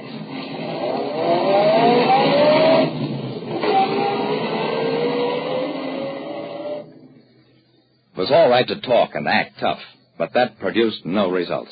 Neither the police nor I could uncover any trace of the person or persons who'd been holding Kurt Van Brock a prisoner for more than a week. But that did lead to a thought. Maybe Kurt had been kidnapped and held for ransom. Maybe Peter had even paid a ransom and had been afraid to mention that angle of the case. I phoned Peter Van Brock to ask him about that. Couldn't get him on the wire. After the sixth such call, I realized that Mr. Van Brock didn't want to talk to me. But I've never let something like that bother me. I went to his office, found Van Brock in the outer office with the same customer who'd been there the last time I called. Mr. Van Brock, you quoted me a wrong price. There must be a mistake. These gems are worth 20% less than I paid you. What is 20%? A trifle no more than a matter of opinion. You say that? You, Peter Van Brock, the man most respected in this entire business? Van Brock's face hardened, and so did mine. I stepped between the two men. Excuse me, sir, but I'm afraid you've made a mistake. Peter Van Brock wouldn't cheat you. But this isn't Peter Van Brock. Peter is dead, and you're talking to his brother, Kurt. Van Brock blustered until I told him, you made a bad mistake, Kurt. You didn't realize that in this country the fingerprints of all diamond merchants are registered. That's how we found out you're Kurt, and that you killed the brother who was looking for you. He broke down after that, signed a confession that he'd arrived in town as scheduled, trailed his brother for a week, learned his habits, and then murdered him in order to take over his business. That stuff about registered fingerprints wasn't true, of course, but Kurt did make one mistake just as bad as the one I'd accused him of. When he took over his brother's life and business, he forgot to take over Peter's integrity, the most essential part of the man. Like I said, some criminals are just too smart, drive too hard a bargain, and wind up behind bars a lot sooner than they expect. Listen next time to Calling All Detectives. Mystery drama, mystery quiz, and a chance for you to match wits with yours truly, Jerry Browning, Private Detective.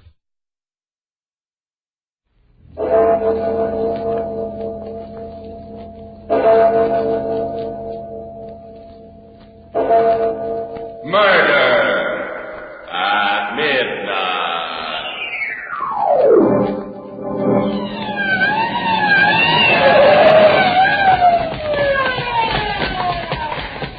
This is where he phoned from, and good Lord, there he is, lying under the call box, dead. His throat cut from ear to ear. And there, look, right next to him. Another of those devilish chessmen.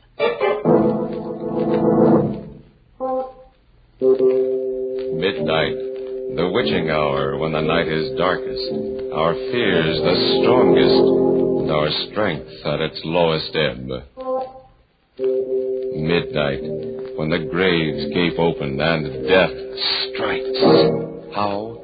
You'll learn the answer in just a moment in Death Across the Board.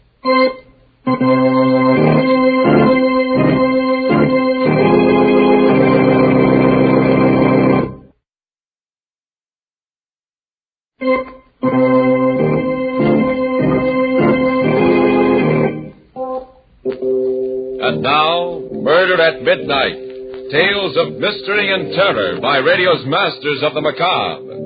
Our story by Robert Newman is Death Across the Board.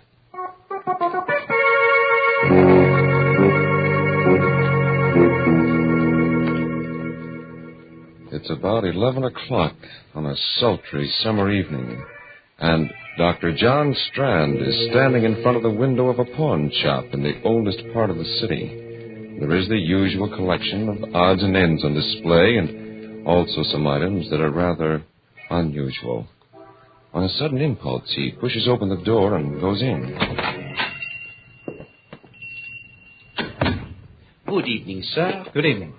Is there anything I can do for you? No, thank you. If you don't mind, I'd just like to look around. By all means. I just thought that if there was something in particular you were looking for, I have some very fine glassware. Hobnail, flint, and sandwich glass. No, thank you. I don't go in for glass collecting.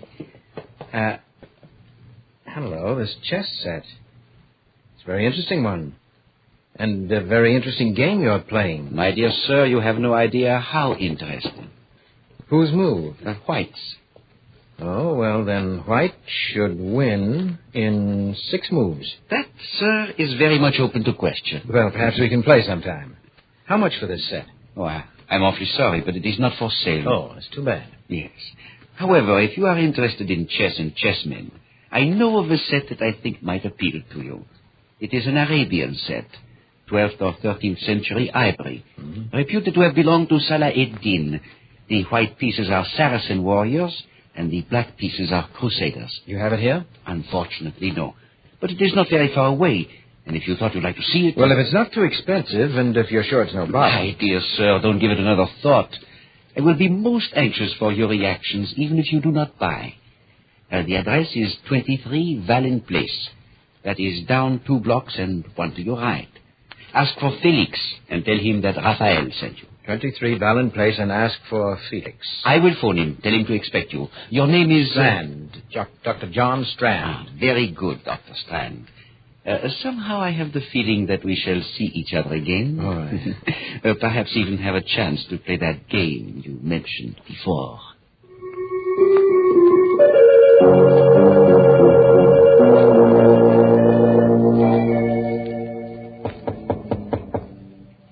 Who is that?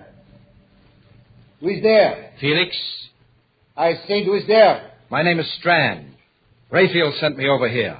He said he'd phone you and tell you... Just a moment. How do you do? I hope I'm not disturbing you. Very well. Come in. Now, hold your hands up. What? I'm afraid there must be some mistake. There is. You have made it, thinking you could come here and take me in this way. Well, but this is ridiculous. I said hold your hands up. Keep them up. Now, look, Felix, if that is your name, will you do me a favor and call Rayfield? He sent me over here to look at a chess set. And don't move, do you hear? Stay right where you are with your hands behind your head. You so much as move. Hello? Oh. Hello, Raphael. Yes, he just got here. What do you think? I shall take him into the back room. Do it there. No. No one will hear. Right. I'll call you back. Very well. In there. What for? Because I said so, that's why. Conceal! What? Drop that gun! Drop it, you hear? Oh, my wrist! I should have killed you right away!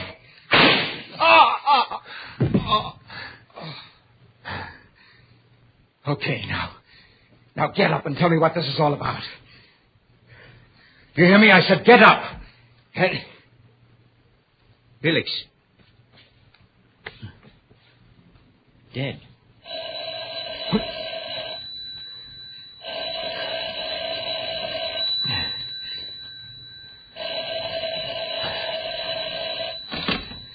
Hello? Felix?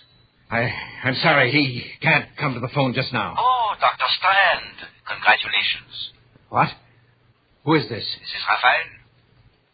Now, do you think it is possible for White to win in 5 moves? Well, what do you mean? What in heaven's name... You killed him, did you not?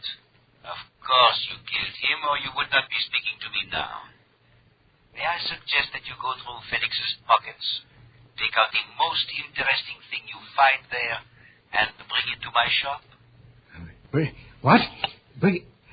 Hello? Hello? Raphael! Goes through his pockets. Well, I've got to get to the bottom of this and find out what it's all about. A wallet, keys, and a chessman. A black rook. A black rook. All right, Mr. Rayfield. I think perhaps I'll take you up on that. I will go back to your shop.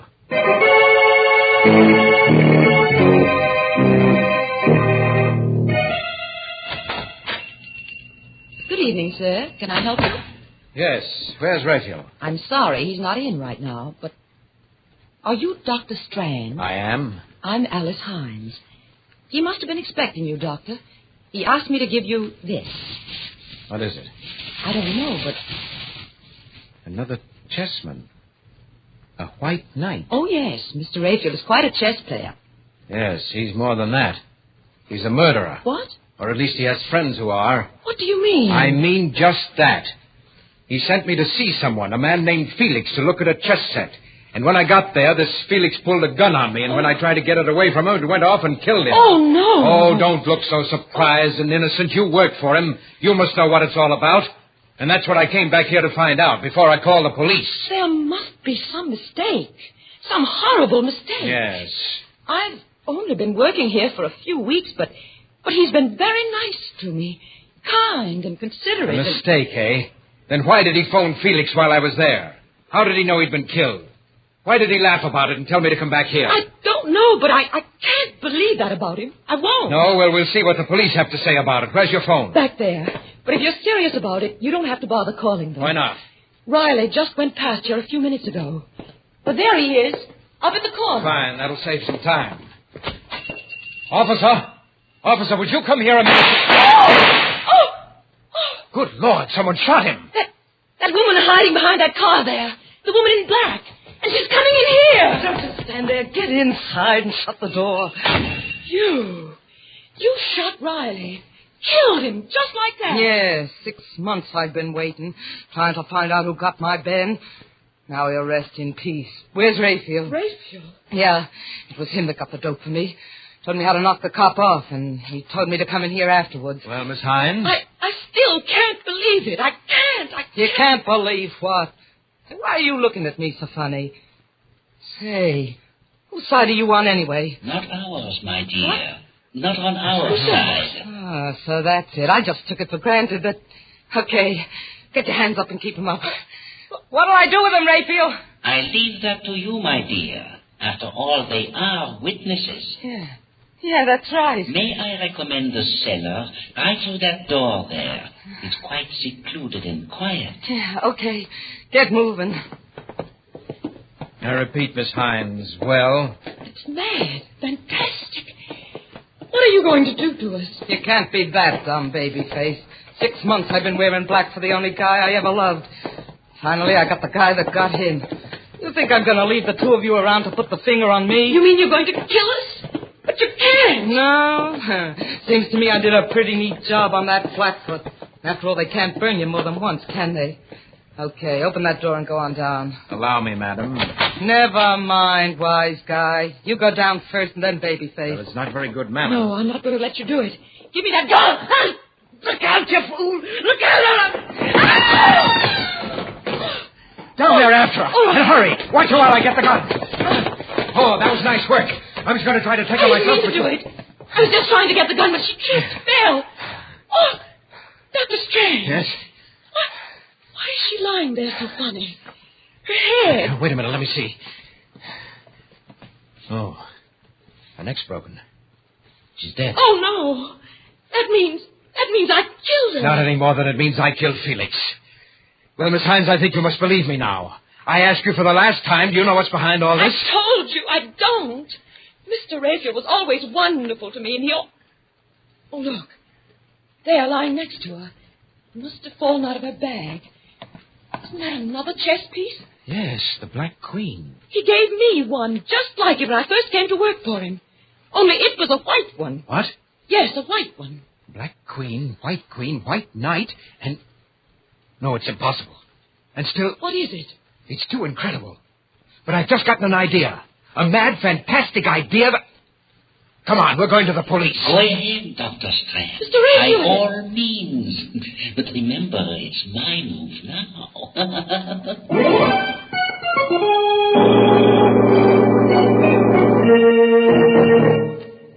Raphael's move. With 3 pieces removed from the board already, 3 corpses, and the hands of the clock still moving toward the witching hour, and more. Murder at midnight.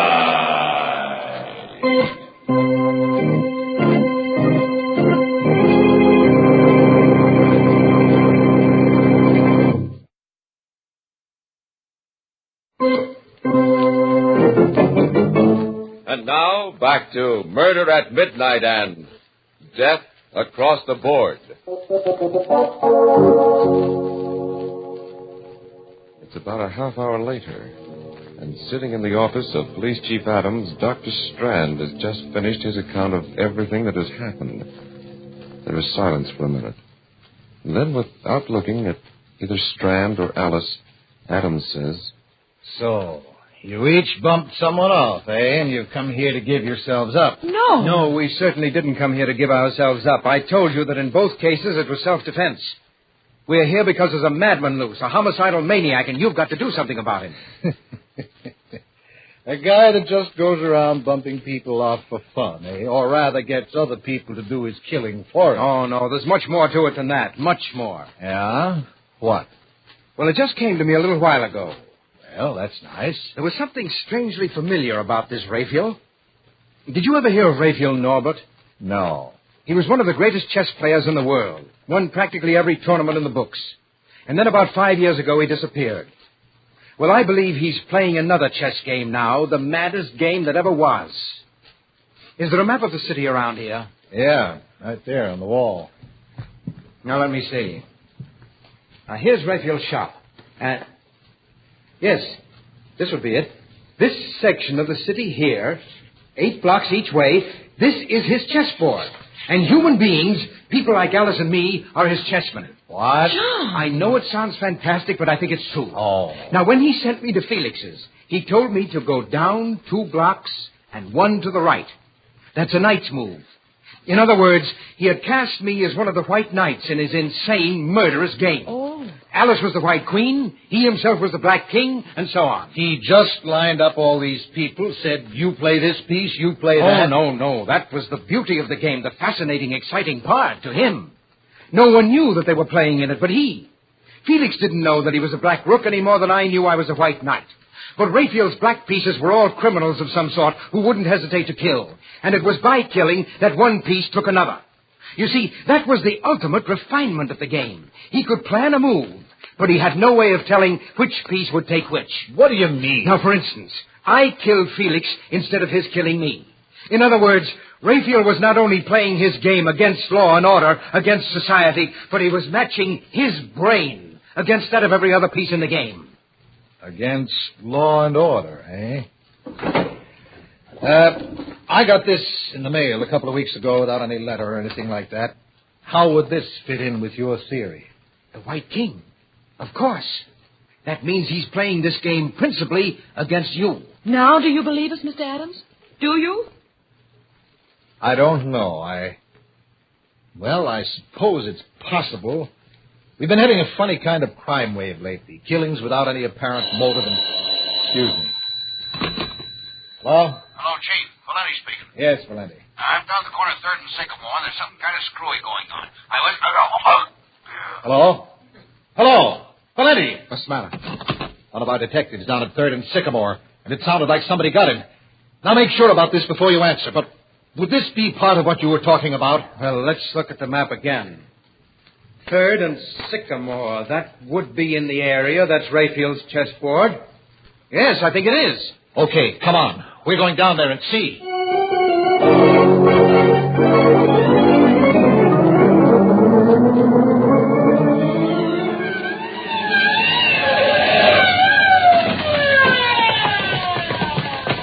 There he is, lying next to the call box. Yeah. He's dead. Stabbed. John. Yes? Mr. Adams. Look there, lying next to him. Another chess piece. Yeah, yes, a pawn. A white pawn. Well, of course. If you're the White King, then all your men would be pawns. Pawns, huh? They're the pieces that get pushed around, aren't they? Well, they're the ones that are usually sacrificed. Two of my men, Riley and Valenti. Okay, Strand, if this Raphael wants to play, I'll play with him. Then you do believe him? Yes. You're a chess player, Strand. Do you think you can figure out what this Raphael character is going to do next and tell me how I can meet him? I might. I only got a very quick look at the board, but if I could remember the location of the pieces... You mean he's actually got a board set up showing where all the pieces, everybody is? There's one set up on a little table right next to his desk. No one's allowed to touch it. That's the one. I think I remember the position of the pieces that were left, but some moves may have been made since I saw it. Well, what are we fooling around here for? Let's go to the shop and make sure.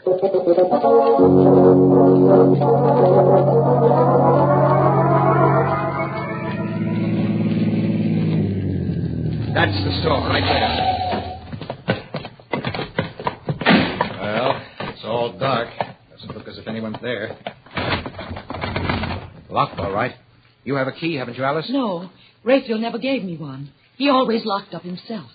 Well, what do we do? Two of my men killed, and you ask me a question like that? You think I'm going to play legal and wait for a search warrant? Look out.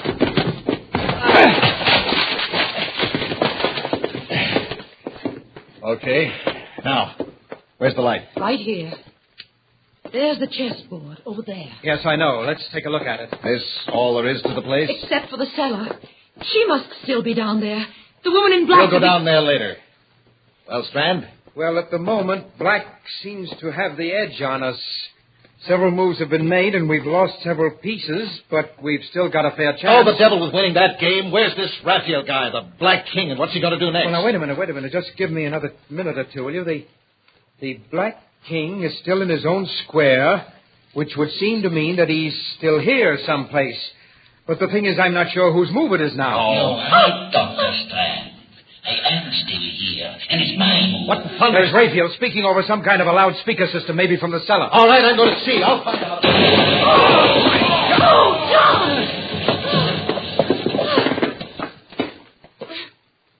Oh, Alice.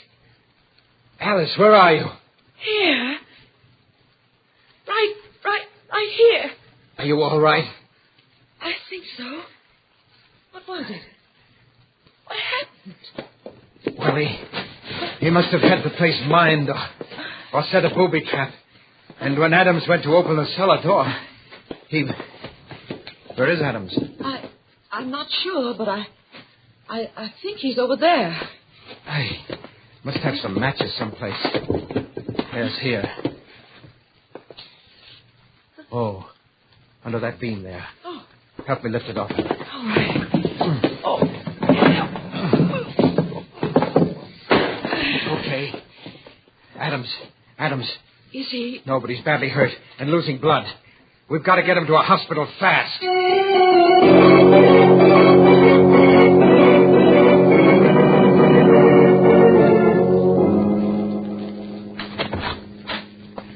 Now watch it. This way. The emergency ward is right in there. How do you know? Well, I ought to. I interned here. It's funny there's no one around. Now, put him right there on the table. All right. Easy. That's it. Hello. This is Dr. Strand speaking from the emergency ward. I have a very severe accident case here. Is there anyone around who can take care of him? What about surgery? Crandall? Oh, fine. Will you ask him to get down here as soon as possible? Thanks. The chap I used to know has just finished an operation. He'll be down right away. Will there still be time? Yes, I think so. We'll have to give him a transfusion once we get him patched up. Now, I'd better rustle up a sterile uniform for myself in case Crandall needs a hand. If I remember, they used to keep them in here. Isn't there anything I can do? Just keep an eye on him. The tourniquets particularly. It'd be just too bad if he lost any more blood. Right. He's still unconscious, but I think... That you, Crandall? I'm awfully glad you're here. Pretty serious case. Adams, chief of police. An explosion. Oh? There's no time to go into the whole story now. But if we don't work fast, we may lose him. I only had a chance to make... What are you doing? Removing the tourniquets? No, wait. I'm not ready with the ligatures yet. You're not Crandall. You're Raphael. What? Right, Dr. Strand. Raphael Norbert. Dr. Crandall is still in surgery, locked in, as a matter of fact. I put on this mask and gown not because I thought it would fool you, but because, well, somehow it just seemed appropriate. But it can't be you. You were in the shop. No, Dr. Strand. If you're thinking of my voice, as you guessed, it was coming over a loudspeaker system from next door. And if you're thinking of my position on the chessboard, you forget that I had not made my move yet, huh? You probably expected a Brodsky endgame. That would have been the classical move. But I played a variation of it. You cast right. What? I know you do not play chess, my dear Miss Hines. Castling is a move in which the king changes places with one of the castles or rooks. It was a move which brought me here to the hospital, waiting for you. Mr. Raphael, I don't know why you've done everything you have, and I don't care, but you've got to let us do something about Mr. Adams. All that blood he's losing. Yes, Raphael, for heaven's sake. Do not move, either of you. I do not want to have to shoot, but I sincerely hope it will not be necessary. Though all, when the chief dies, the game will be over. And the most interesting game it has been. But haven't there been enough deaths already? Oh, you are very sentimental, my dear. I'm afraid you would never make a good chess player. Pieces have been taken, that's all. But suppose we just give up. Say you've won. That's right, Raphael. We'll concede you the game, but let me do something about Adams. There's still time. I've got everything ready here, all the instruments. No, Dr. Strand. This is one game I will not concede. That I insist on having played out to the last move.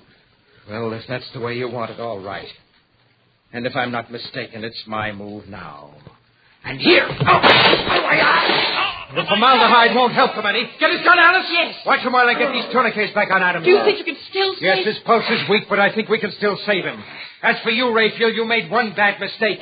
You forgot that 3 of us came to your shop. The White King, White Queen, and White Knight. That would put you in check. And you can't castle when you're in check. I bow, Dr. Strand. I felicitate and congratulate you. But if I am to lose, I prefer to lose in my own way. Look out, Alice! Watch it! He went through the window. Shall I call the police? Get them to go after him? No. There's a railroad underpass right outside. A drop of about 60 feet. I think that's game, match, and tournament. One last move, and the game is over. Over as we like to have all our stories end, with a final Murder at midnight.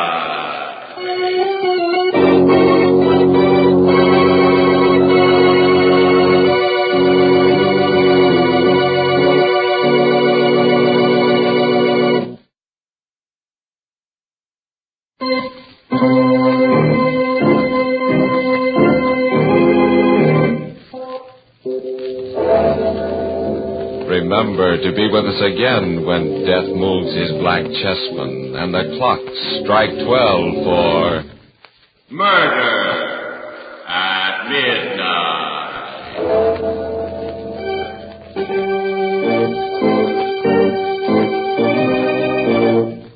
The part of Dr. John Strand was played by Eric Dressler.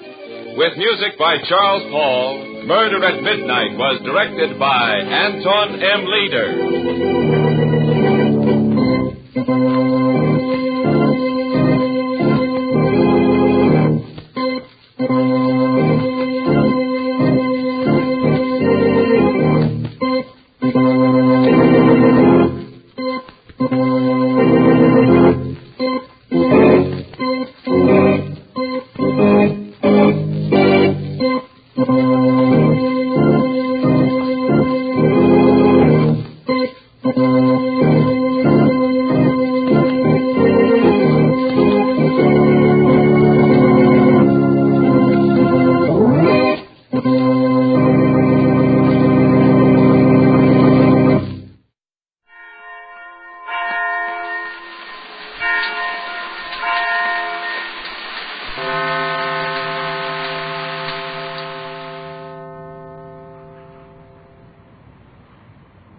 I believe. Fred O. Schwender is a Utica, New York electrical appliance dealer whose imagination and goodwill have given new hope to hungry, disheartened people all over the world. The instruments of this fine work have been the Overseas Relief Center and the Overseas Friendship Center, which he helped found. Here now the beliefs which led to Fred Schwender's ambitious and successful humanitarian venture. I have a conviction that I can't look to someone else to work out my problems for me. The seed of this belief was sown in my early childhood under peasant parents in the Palatinate of Germany. My life was lived under frugal circumstances with few wants, but intense needs. Yet it was a rich life, backed by a philosophy which was developed by many generations of God-fearing ancestors, who, like the American pioneer, had a struggle to make the most out of limiting conditions. I believe that in order to solve many problems today, we need to look within ourselves for the causes, rather than in other men, in things, or conditions. Conditions will not change of themselves. We need changed men to make changed conditions. Most of my problems in the last analysis can be laid to my own shortcomings and my own indifference to conditions around me. Mother would often say, in effect, our religion may not make our lives easier, but it will make us stronger to meet life's problems. Though my father was ill for many years, there was no lessening of faith and no resentments. When times grew unusually hard, Mother would quote from Goethe, "He who never ate his bread in tears, who never spent in bitter grief the night's long hours, he knows ye not, ye heavenly powers." It was a conscious effort to seek to know the will of God for us, rather than decrying adverse circumstances.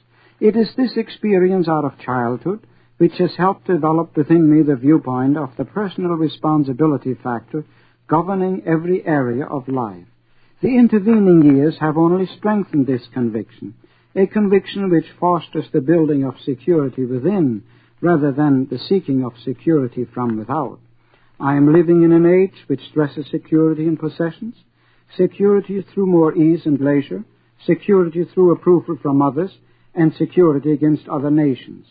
This striving after security pays the price of more complexities and involvement, which cannot be solved by having the government take the place of God. In the past, men have too often listened to leaders who tended to keep them apart from other men. But the time is now here when men are ready to listen to leadership, which will draw men closer together. A case in point is the Utica Overseas Friendship Center, of which I am co-founder and the present chairman. This volunteer institution, now functioning in its 5th year, is dedicated toward helping build better human relations at the grassroots level. The center is a rallying point around which and through which people of various faiths and diverse national backgrounds serve unnumbered hours, each person expressing that which is ideal to and common within all religions, an urge to lift man along his path of development. On religious doctrines we may differ, but to find a solution to suffering and to bring about understanding and eventual world peace is the desire of each and every one of us. To that I surrender my feelings, my talent, and my spare time. I believe in a conscious effort of feeding, supporting, and strengthening faith with deeds, not seeking for someone else to take the responsibility, but seeking to become co-workers with God instead of leeches, in taking a personal interest in the needs of the times and personal responsibility for satisfying these needs, and in building for security which is within my hands and not within the machinery of offices and government. That was Fred O. Schwender, a Utica, New York little businessman with a big idea. New post-war Old Dutch cleanser, famous for chasing dirt, presents Nick Carter, famous for chasing crime.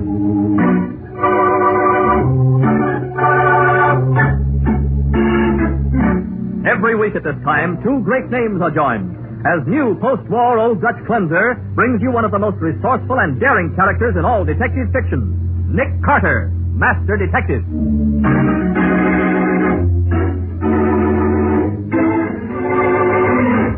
What's the reason for the water seeping out of that bathroom door, Mr. Nigel? Well, I don't know, Mr. Carter. Then we better find out. Great Scott, it looks like the Johnstown flood. Good heavens. Oh, Nick, look. Yes. The girl in the cup. And she's been weighted down with a suitcase.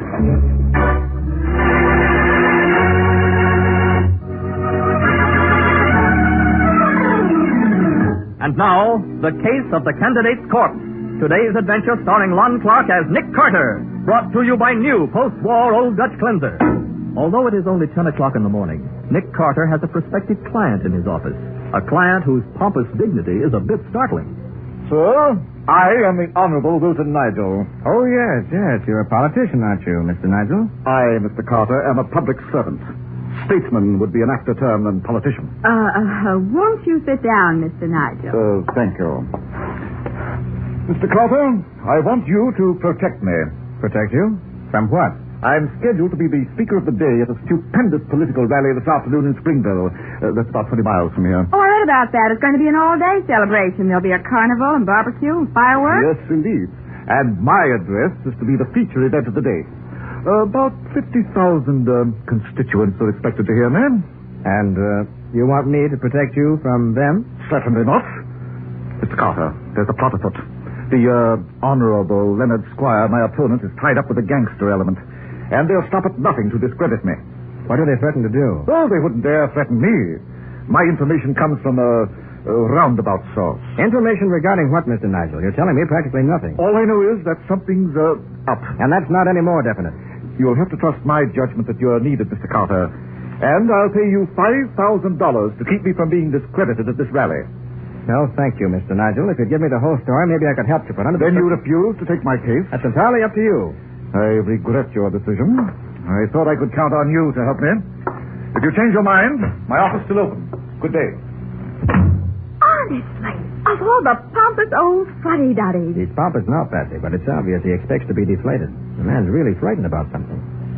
I wonder Why, you don't think anybody tried to hurt him physically, do you? I don't know. But I can't think of a better spot for skullduggery than one of those old-fashioned political rallies. Well... Bands, crowds, excitement, noise. You know, Patsy, just out of curiosity, we're going to Springville.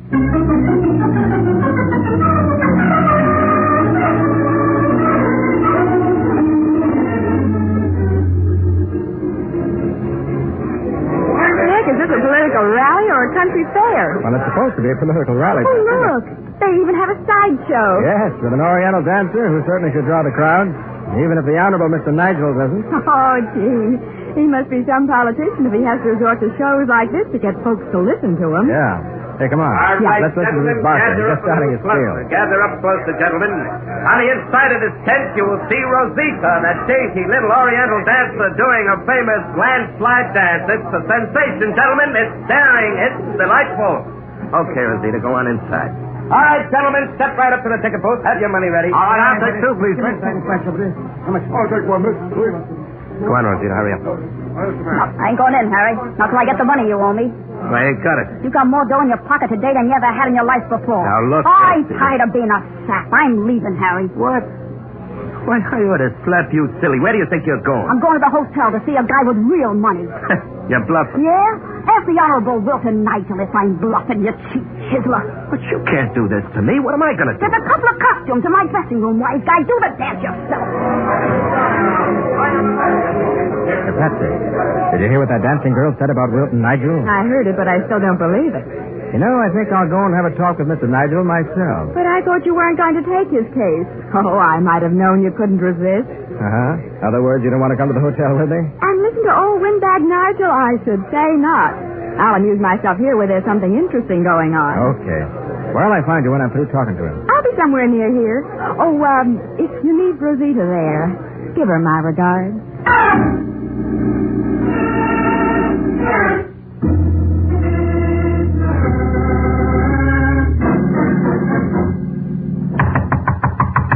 Come on, open up. Yes? Is this Mr. Wilton Nigel's suite? It is, and who may I ask are you? I'm Nick Carter. I'd like to talk to Mr. Nigel. So do I, but he isn't here. You know where he is? If I knew, I'd be there, too. Oh? And who, if I may ask, are you? I'm Mrs. Wilton Nigel. Oh, you just wait till I get my hands on that man. Is something wrong, Mrs. Nigel? Wrong? There certainly is. You see, he and I went to a political breakfast and... Yes, I know. When I was here earlier, the desk clerk told me he was at that breakfast. So I went there to see him, but was told that he'd already left. He certainly did. When we were about half through, I left the table to make a phone call. And then when I got back, he had disappeared. You know where he went? No, and nobody at the breakfast seemed to know either. So I waited for him. But when he didn't come back, I finally returned here alone.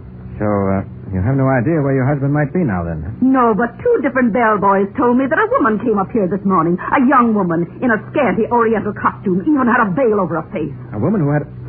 How long have you been here? Only a few minutes. Why? And how long ago did your husband leave the breakfast? About an hour ago, more or less. Oh, there he is now. Oh, hello, Stella, dear. Sergeant Matheson, this is... Hey, Nick Carter. Matty. Hey, what are you doing here? Mr. Nigel told the chief you turned him down. I did, but... Say, aren't you outside your bailiwick, Matty? Well, it's my day off, and Mr. Nigel's a personal friend of the chief, and so Sergeant I... Matheson volunteered to be my guest at this great political rally, Mr. Carter. Wait a minute, Mr. Nigel. What's that water coming from under your bathroom door? Water from Hey, under looks like you need a plumber, Mr. Nigel. Better see what's the matter. Great Scott, it looks like the Johnstown flood. Oh, good heavens, you forgot to turn off the water after you shaved this morning, Wilson. I'll turn it off right now. Stella, that water's coming from the tub, but I didn't take a bath this morning. Are you sure neither of you saw a girl in this hotel suite this morning? I'm sure I didn't, but I'm not at all sure what Wilson saw. Oh, now, Stella. Hey, what's all this about a girl? There's one here, all right. In the bottom of the tub. Weighted down with a suitcase. A girl in my bathtub? Matty. Yeah. You know anybody in the local police force? Sure I do. Why? You better give him a ring. Tell him what's happened. Okay, I will. Look, Nick, what do you figure killed her? That'll be up to the coroner, but whatever it was, it's obviously murder. Murder? Mr. Nigel, will you come here, please? Well, all right. Ever see this girl before? Well, never. Most decidedly not. Mrs. Nigel. Oh, dear. I can't. Oh, what a disgraceful costume. Looks like she was a dancer from that outfit she's got on. Yeah. Yeah. Well, I'll go see the local police chief, Nick. Oh, but if there's any publicity about this, it can ruin my whole campaign. Oh, yeah? Well, you got more in the campaign to worry about now. This is murder. Dear. Oh, Mr. Carter, who on earth could have done a thing like this? I don't know, Mr. Nigel. Both you and your wife had the opportunity to kill this woman. That's preposterous. You think I'd have anything to do with a woman like that? Why, she's from the carnival, isn't she, Mr. Carter? She is. And I happen to know she left the carnival grounds close to 2 hours ago. Where were you then? Why, at the political breakfast, and I haven't been back here since. And you, Mrs. Nigel, where were you? I was, Carter, catch her. She fainted. I've got her. Oh, good. Here, put her on the Davenport. I'll give you a hand. Oh, easy now. Now, there. She'll be all right in a minute. You better get her some water. Oh, well, of course, Mr. Carter. Mr. Nigel, would you have any idea why your wife fainted? Why, no, unless it's the shock of finding a dead body in our bathtub. It wouldn't have been because she didn't want to tell me where she was, would it? Oh, ridiculous. She was at the breakfast with me. She there all the time? Why, you may as well tell me, Nigel. I can easily find out from those who were there. Yes.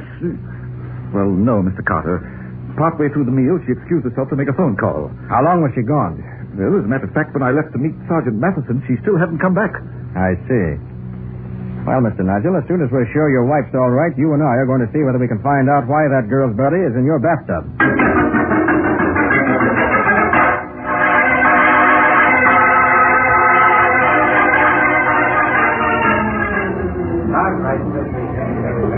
You're going to this carnival sideshow? I am, Nigel. But, Carter, I can't be seen in a place like this Palace of Oriental Wonders. Don't worry. We aren't going in.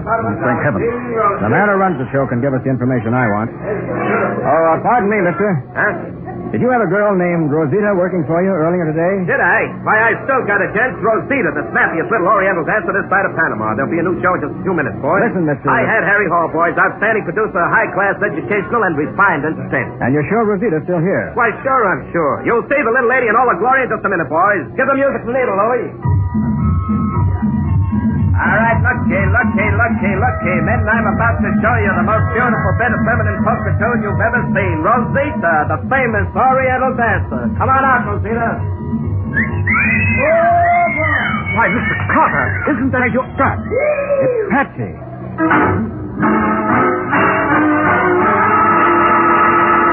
Patsy Bowen may be able to pass as Rosita, the Oriental dancer, to the satisfaction of the public, but not to the satisfaction of Nick Carter. We'll find out the reason for Patsy's masquerade in just a moment.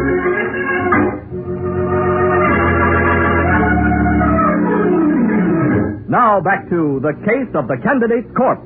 Today's adventure with Nick Carter, brought to you by new post-war Old Dutch Cleanser. In the dancer's dressing room, Mattie, who has rejoined Nick, is eyeing High Hat Harry Hall, owner of the Palace of Oriental Wonders, with plenty of suspicion. Nick is still indignant at having found Patsy in a carnival dance act. Don't be stuffy, Nick.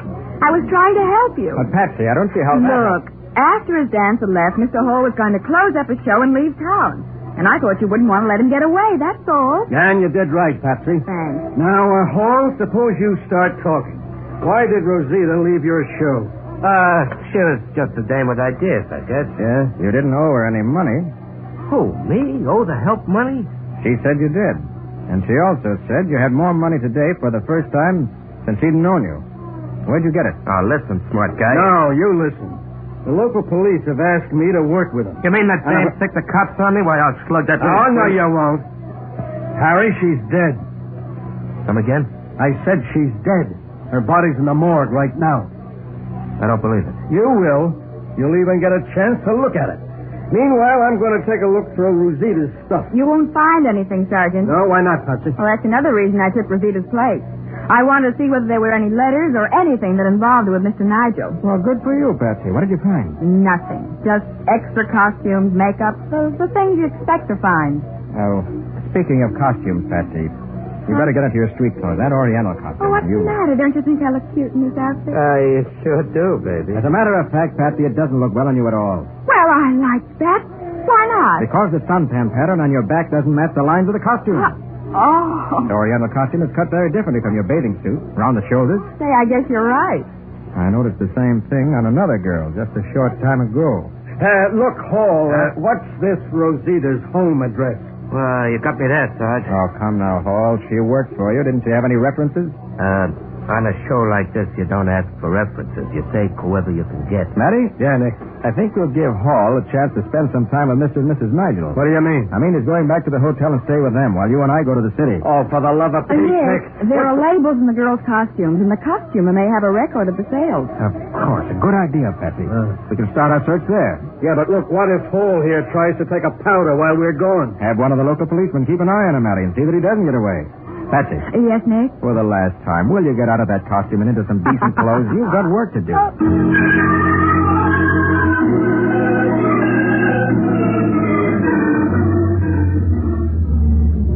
A lot of good it'll do us to make this trip, Nick. Well, we already got Rosita's address from the costumer, didn't we? Yeah, we already know her address, the morgue. Yeah? The costumes were sold to a dance team called the Casal Sisters. Yeah. We'll find the address, and it'll be a theatrical boarding house where they won't even remember Rosita. Oh, yeah? This is the place right here. Huh? And it doesn't look like any cheap theatrical boarding house to me. No. Hey, you're right. It's a pretty fair-looking apartment building at that, Nick. Now, let's see. Hey, we're in luck. Oh, yeah? Here's the nameplate, see? Oh. Roxanne Cassell, apartment 1C. Yeah. Okay, press the buzzer. More luck, Matty. Somebody's home. Good. You looking for me? You, Roxanne Cassell? Sure. What of it? Got something on you to say? Hey, just a minute. Your voice. Hey, you're Rosita Cassell. You're wrong there, mister. I'm Roxanne. What's up? Was Rosita your sister? No, we just worked together as a dance team. Then we had a fight and split up. Yeah? Last I heard, she was dancing in a cheap little carny show. Well, what's she done now? She's been murdered. Murdered? Sure. Was it a man who killed her? What? Why do you ask that? Well, she was running around with a guy before she left town. A big shot. He got sore at her and she was afraid of him. Scared half to death. You know the man's name? Oh, it's a kind of funny name. Something like, Milton or Wilton. Was it Wilton Nigel? That's it. I always wondered what a guy with a name like that would look like. Well, you're going to find out, Miss Cassell. And fast.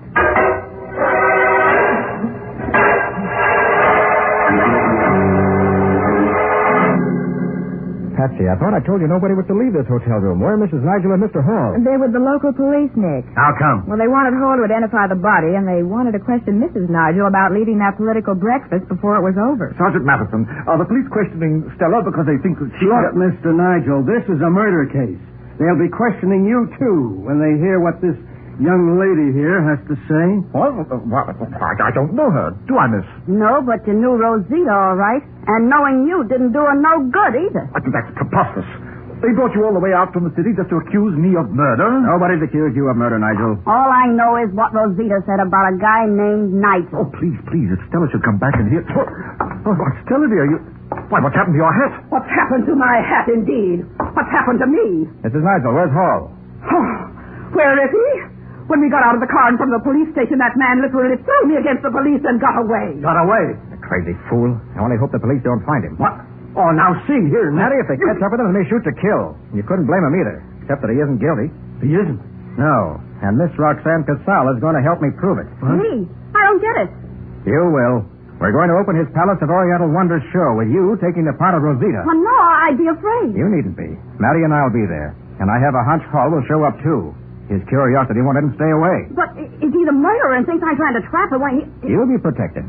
Patsy, is the costume you wore still in the tent dressing room? It should be. Let's go then. Mr. Carter, you want Stella and me to come, too? No, it's not necessary. Now, look, Nick, a guy like Hall won't fall for that stunt. He's been around too much. Maybe not, Matty, but it's worth a trial. Now, look, he ain't going to be thinking about the carnival. He'll be trying to get out of town fast. In his car? No, the police will be watching that. My hunch is he'll head for the freight yards. And that's where I'm going right now.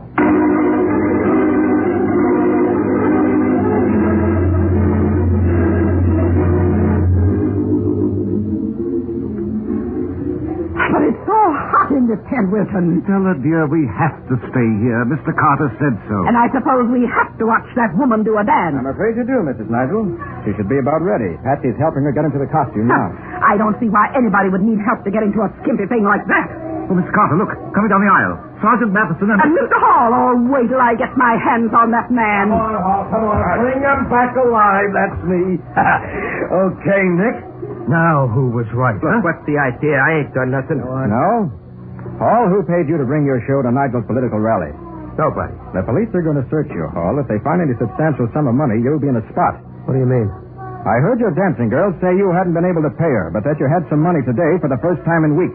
Okay, so what if I was paid to bring the show here? I wasn't told to do nothing crooked, just bring in the show and play here at the rally. Why? Look, I don't ask questions. If somebody wants to give me $1,000 with no strings tied to My it... opponent was responsible for that. He wanted to make my political rally look cheap and discredit me. Mr. Dow's all ready, miss. Fine, I'll signal you when to start. Well, what goes on here? We're going to have a private performance, Hall. All right, sit down, everybody. Go ahead, Patsy. What about the music? Look, Hall, now that you're here, suppose you play the organ, just the way you did for Rosita. Well, why should I? This ain't no... busy, Hall. Do as Nick says. Oh, okay. Hold the curtains, Patsy. Right. Oh, good heavens. Of all the disgraceful... Quiet, please, Mrs. Nigel. Wait a minute, Mr. Sal. Stay in the center of the stage. Don't try to talk to Hall. I said don't... What did she say to you, Hall? I just told him to play a little faster, that's all. Are you sure you didn't tell him how you murdered the woman we found in the bathtub? What? Me murder Rosita? Yes, you. You're crazy. I wasn't even here. I was in the city. Oh, no, you weren't. You were right here in town. What? Your name may be Roxanne, but you've been working for Hall under the name of Rosita. But it was the real Rosita who was murdered. You don't know what you're talking about. How about it, Hall? Is this the girl who worked for you or not? No, this ain't the one. I think she is. And now, look, Nick, if Harry says she ain't the one, how are you going to prove different? Nobody else ever saw that dancer without her veil but him. Yeah, go ahead, Mr. Carter. Prove I was the one who was working for Hall. All right, I will. Your costume's a dead giveaway. What The suntan pattern on your back, it fits the cut of your costume perfectly. Come again? Standing out in the sun every afternoon doing the ballyhoo on your show, Hall, Roxanne got a tan that fits the lines of the costume she wore. The same costume she's wearing now. But the girl in the bathtub wasn't tanned that way. The pattern of her suntan didn't fit the costume. The dead girl never worked for you, Hall. Okay, you're right, Carter. No use trying to bluff any longer. No, you fool! I told you while I was dancing I'd split with you if you'd stick with me. I was giving you a chance to... You'd have given him the same treatment you gave Rosita the first chance you got. I've got a treatment for all of you if you try to stop me. A lead treatment. Under this veil that's draped over my right hand, I'm holding a gun aimed at Miss Bowen's back. Should I let her have it, Nick? Not if you want Miss Bowen to live. She's going to leave with me. And if any of you try to follow her, she gets shot. So if you want me bad enough to have her killed, come right ahead.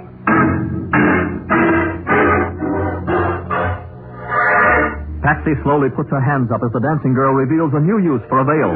Nick hesitates as the two climb down off the platform. We'll see what happens in just a moment.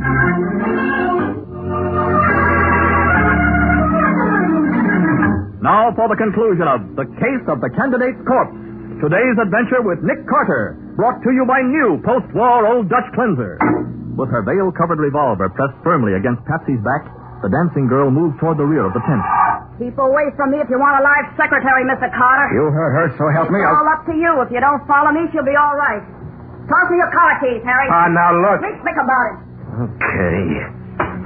Now, lift up the side wall of the tent, Miss Bowen. Lift up the what? The tent canvas. Lift it up so we can get under the tent. Oh, okay. There. Higher, you dope. I can't. That's as high as it goes. All right, hold it steady while I get under it. Don't you... Hey, I'm going there. You've got me, have you, you little... Matty, hold the canvas up off me so I can get a hold of it. Right, Nick. Watch out, Patsy, don't let it... Okay, I've got it. Hurry, Mr. Carter, I'm about to kill someone. All right, Patsy, you can relax. I've got a gun. Yeah, and I got her. That's what you think, boy. Oh, no, you won't. Now, shut up and behave yourself. You all right, Patsy? I guess so. A couple of sore spots, but that's all. Knocking you over with your foot when she bent down to get under the tent wall was fast thinking, Patsy. Remind me to tell you later what a smart girl you are. Why, thanks, she's not Nick. so hot. If I hadn't been off balance, I'd never... All right, Roxanne. Why did you kill Rosita? Rosita had it coming to her. Why? She had me working in this Connie job under her name. Because she was working a blackmail racket and wanted an alibi if anything went wrong. And she could claim she was out of town with Hall's show? Yeah. Was Rosita planning to blackmail Mr. Nigel? No. The gang that's trying to keep him from getting elected hired her to come up and sneak in his hotel room while he was out. Uh-huh. She's going to put out a big act about how she was his girlfriend and all that stuff. And when she was through with her act, Nigel would have had to withdraw from the race or face a nasty scandal. That's it, Mr. Carter. And if anything went wrong, Rosita would have taken your place in the show. Why, sure. She could have proved she was doing a dance act at the time she was supposed to have been putting on her act with Nigel. Oh, I get it. Pretty clever. Clever? Disgraceful, you mean? But how did you happen to go to the hotel, Roxanne? I saw a chance to make myself a nice hunk of money. So I decided to sell what I knew to Nigel. Only when you got to the hotel, you found Rosita was already there. Yeah. And they guessed I was there to double-cross when we got into a fight. I knew I had to get rid of her, so I hit her over the head with a bookend. And you put her in the bathtub and turned on the water. Yeah. Then I went back to town to see if I could find where she kept her money. But you got there too soon. You mean you got there in time to save me from being the victim of a dirty political plot? It almost looks as if I'm a man of destiny. Save the speech for tonight, Wilson. Yes, my dear. One thing, Mr. Nigel. When you came to my office, why wouldn't you tell me where you got the tip that somebody was plotting to ruin your career? Well, it was an anonymous phone call from a girl. It was from me, in case I decided to sell out to you. Then why didn't you tell me that, Mr. Nigel? And have Stella know a beautiful young girl had been talking to me on the phone? Oh, dear me. I'd rather go through anything than have that happen.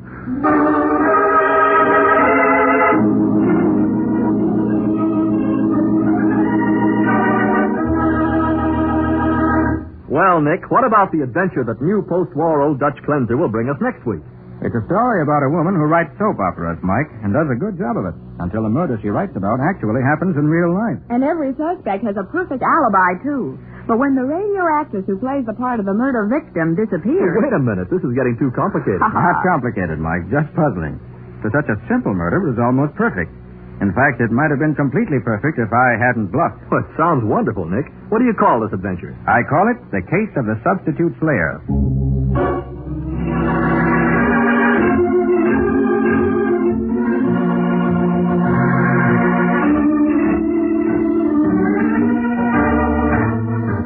Nick Carter, Master Detective, is presented each week at this time by the Cudahy Packing Company. It is produced and directed by Jock McGregor and is copyrighted by Street and Smith Publications, Incorporated. Charlotte Manson is featured as Patsy. Matty is played by Ed Latimer. Today's script was written by George B. Anderson. Original music is played by Henry Silburn. This program is fictional, and any resemblance to actual persons, living or dead, is purely coincidental. This is Youth Month, and we are happy to join the salute to young America, upon whom our country's future depends. But a salute is not enough. We must see that every American child has the opportunity to become a happy, useful citizen. To do this, we must make our homes our children's homes. We must know their schools, teachers, and playmates. We must provide the kind of recreation that results in physical and mental health. So let's make this month significant by observing its principles the year round, thus assuring our children of an even better America. This is Michael Fitzmaurice saying, when minutes count, use new post-war Old Dutch Cleanser.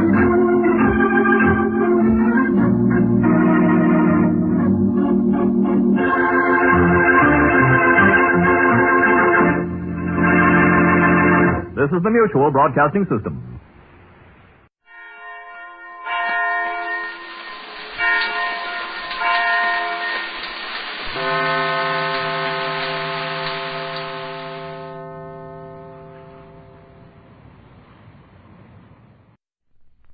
This I believe. Frederick Hard is an educator. He started his teaching career as an instructor in music, a field in which he continues to maintain a lively amateur interest. After completing his graduate training in English literature, he taught for 16 years at Tulane University and was dean of Newcomb College for 5 of those years. Since 1944, he has been the president of Scripps College in Claremont, California. He is a frequent contributor to various learned journals in the field of the literature and fine arts of the English Renaissance. Turning now to the present, here is the creed of Frederick Hard. I believe with G.K. Chesterton that there are no uninteresting things, there are only uninterested persons. The world, indeed the universe, has the power of exciting and holding illimitable interests of such an infinite variety, so various, so beautiful, so new, and in such manifold combinations, that mankind is constantly engaged upon the gigantic task of understanding some part of what there is to know about the heavens above, the earth below, and the sea around us. I believe that this characteristic response to the challenging wonder of the world is sufficient evidence of the existence of a creative force in the universe which I call the power of God. I believe that as a creature of God, every individual person is both natural and divine, and that these two elements in his composition are not opposed to each other. I believe that the natural function of the normal human being is to grow. I believe that this growth is best promoted by education. I believe further that this growth is greatly enhanced by work and by faith, faith in myself, faith in God, and the faith approved by Providence, that in order to help build civilization, I must first build myself. Why build these cities glorious if man unbuilded goes? In vain we build the world, unless the builder also grows. I believe, therefore, in the importance of growth as symbolic of the development of the best that lies within us. 'Tis not what man does which exalts him, but what man would do. Consequently, I must not be content merely to grow. A jellyfish can do that, so can a weed, or a parasite, or a tree. Trees indeed may symbolize in their perennial beauty the lofty aspirations toward which men yearned, but at the same time I remember the lines of Ben Jonson, Shakespeare's wise contemporary. It is not growing like a tree in bulk doth make man better be. In small proportions we just beauties see, and in short measures life may perfect be. To the capacity for growth, then, must be added the capacity for intelligent and discriminating judgments and the determined effort to behave courageously and kindly. Only by such behavior can I claim title to those standards of conduct that human experience has shown to be just, honorable, and generous. I believe in the value of work, honestly and conscientiously performed, whether it be hard manual labor, the creative activity of the artist, or the most rigorous intellectual effort.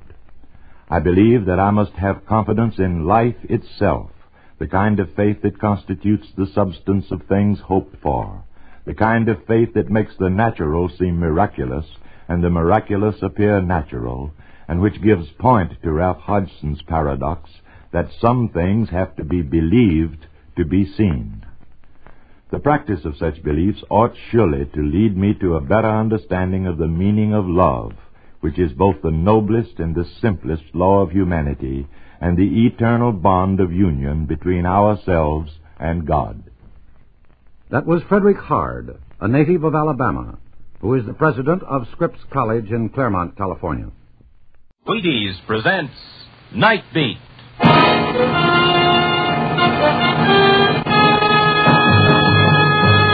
On stage tonight, transcribed from Hollywood, Night Beat, another in the Wheaties' big parade of exciting half-hour presentations.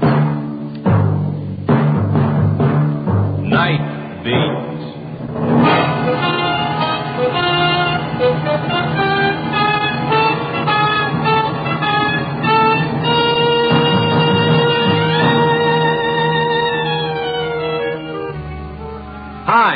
Randy Stone. I cover the night beat for the Chicago Star.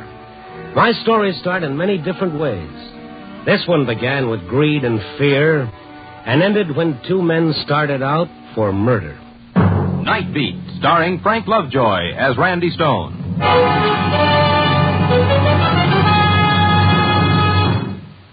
If you don't mind, Wheaties and I are going to talk to 4 little boys in Philadelphia for a moment. Their names are Dennis, Donald, David, and Dean Joost. And their father's name is Eddie Joost, champion shortstop of the Philadelphia Athletics. Boys, I hear you all eat your Wheaties along with Dad in the morning, and I think that's swell. Because Dad needs that Wheaties energy to help him get through the old ball game, the way he hustles when he's on the field. We sure wouldn't want him to skip his Wheaties, would we? And it could happen. He's a pretty busy man. So keep setting him a good example, won't you? Keep eating your Wheaties and milk and fruit, and keep Dad eating his. Just tell him this if he happens to forget. Say, Dad, see how Wheaties at 7 can help at 11, huh? Thanks, boys. Thanks a lot.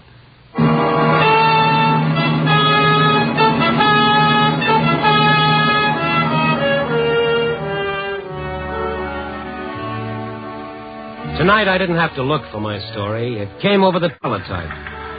A few lines of cold, impersonal print that told that a man had died. Charles Keller died today in the state penitentiary. Keller served 14 years of a 20-year sentence for armed robbery. The clacking stopped for a moment, as though the machine were taking a breath. Charles Keller. I thought of his wife, Molly, a quiet, patient woman who worked here in the building, scrubbing floors.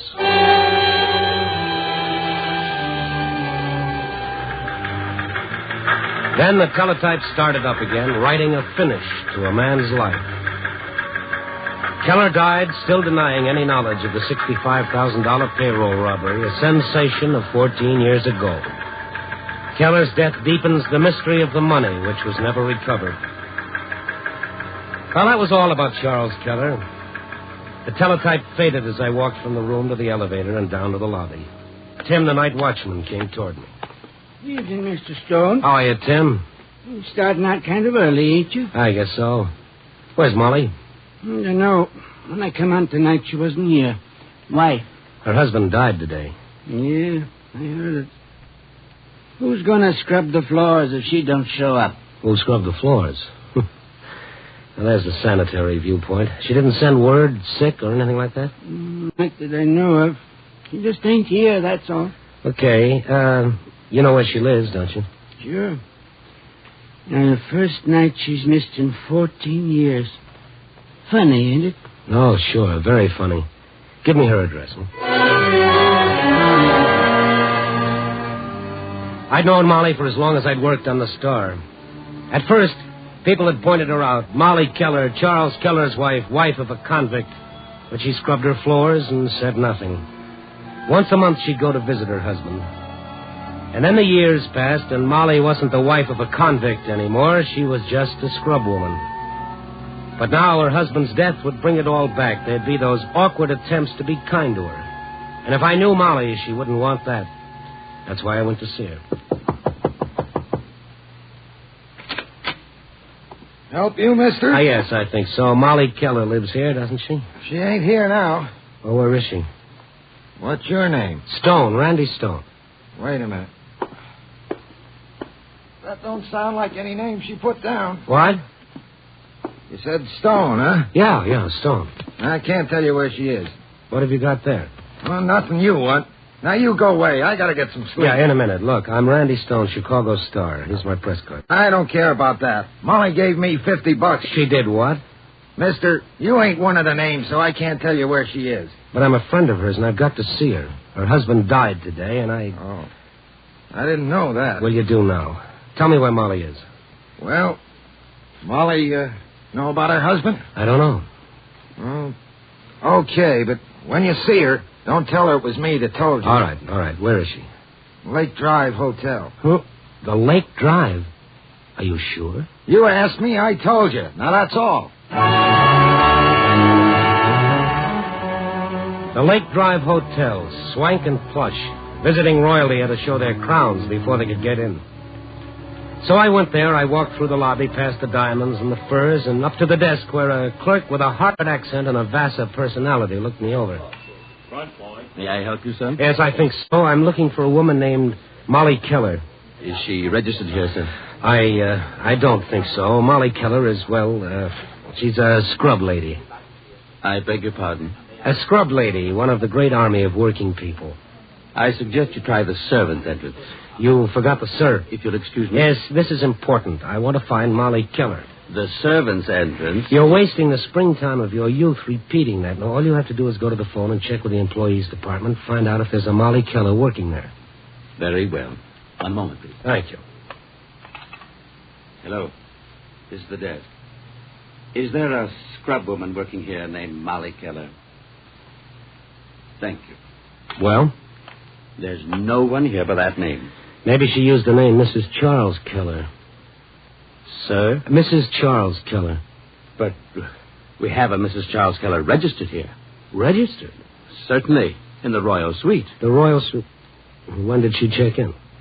Really, sir, I cannot give out information about our guests. Yes, all right. Will you call her, tell her I'd like to see her? One moment, I must check something first.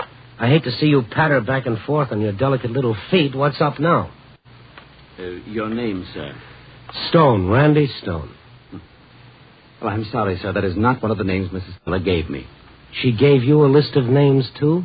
No one but these three men were to be shown up under any circumstances. Well, ask her if she'll see me, Randy Stone. She knows me. Very well, sir. One moment. The clerk went to the desk phone. I told myself the woman in the Royal Suite couldn't be Molly Keller, not at $100 a day plus tips. I half expected the clerk to come back and tell me Mrs. Charles Keller didn't know me. Mrs. Keller, there's a gentleman here to see you. No, not one of the three. But he says his name is Randy Stone. Yes, Mrs. Keller, I'll send him up. Mrs. Keller will see you, Mr. Stone. The Royal Suite is 4A. The elevators are in the alcove to your right. Thank you. The elevators are... Oh, thank you. I'll walk up. The air might clear my head.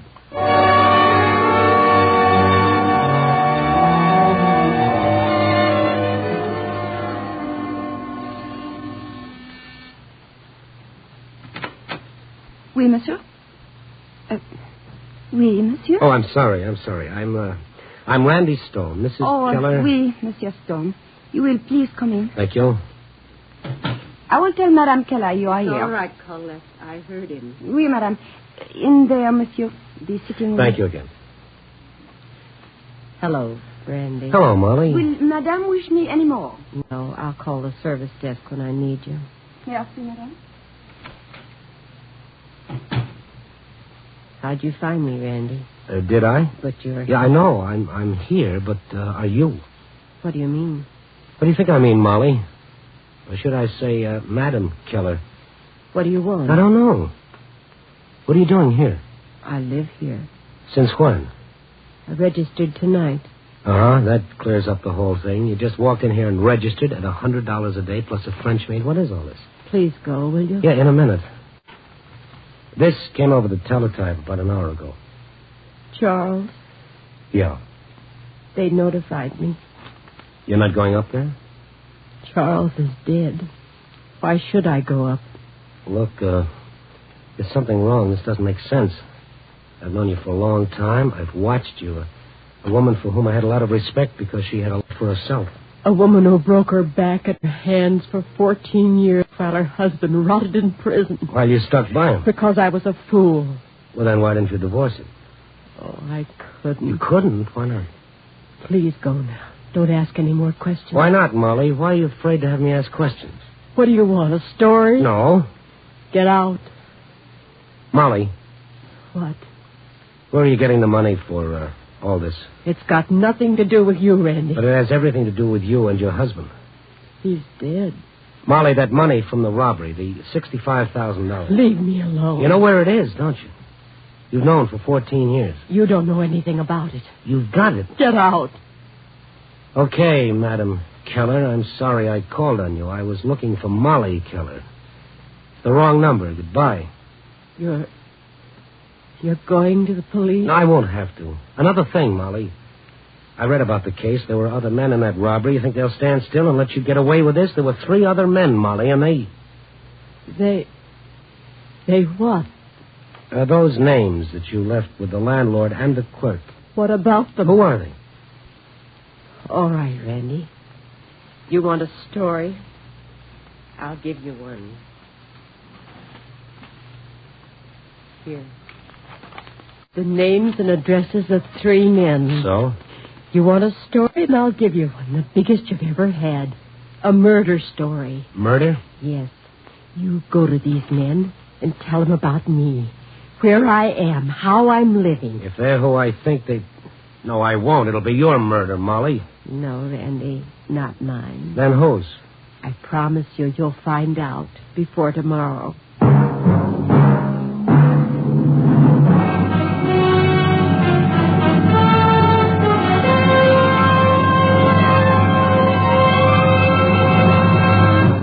General Mills is bringing you Night Beat, starring Frank Lovejoy as Randy Stone. You know, tomorrow can be a real nice day. The sun can seem shinier, the air can seem crisper, the grass can seem greener. And you can get more enjoyment out of living if you want to. Break into that day with a bowl of Wheaties. That's what I said. Wheaties with milk and the kind of fruit you especially like. Or Wheaties with milk and no fruit. Or just Wheaties. You think that's going pretty strong on Wheaties? Not really, it isn't. Because Wheaties are whole wheat. And what a powerful lot of whole wheat Wheaties are. Every Wheaties flake, a whole kernel of wheat. That's why a bowl full of Wheaties pops with so much high-stepping, day-brightening energy. Energy right after you get up from the breakfast table. Energy all morning long. Wheaties have it, and it's for you. Whole wheat goodness. Of course, you don't have to think about vitamins and minerals when you eat those Wheaties. Just pass that milk, fill that bowl, pull up a spoon, and get Wheaties happy. It's the easiest thing in the world to do, spooning into sunny, whole wheat Wheaties. Try 'em for an awfully nice start on that nicer day I've been talking about, tomorrow. See for yourself how Wheaties at 7 can help at 11. Breakfast of champions. Breakfast for you. And that's a promise. Indeed it is.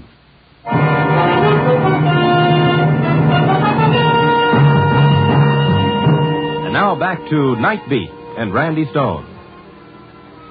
That was all I got from Molly, a piece of paper with the names and addresses of 3 men written on it. I left her, I headed for the street, and I walked around thinking. A couple of times I started to toss away that paper, but it stuck to my fingers. A couple of times I headed for the precinct police station and stopped. What did I have? 0. What could I get?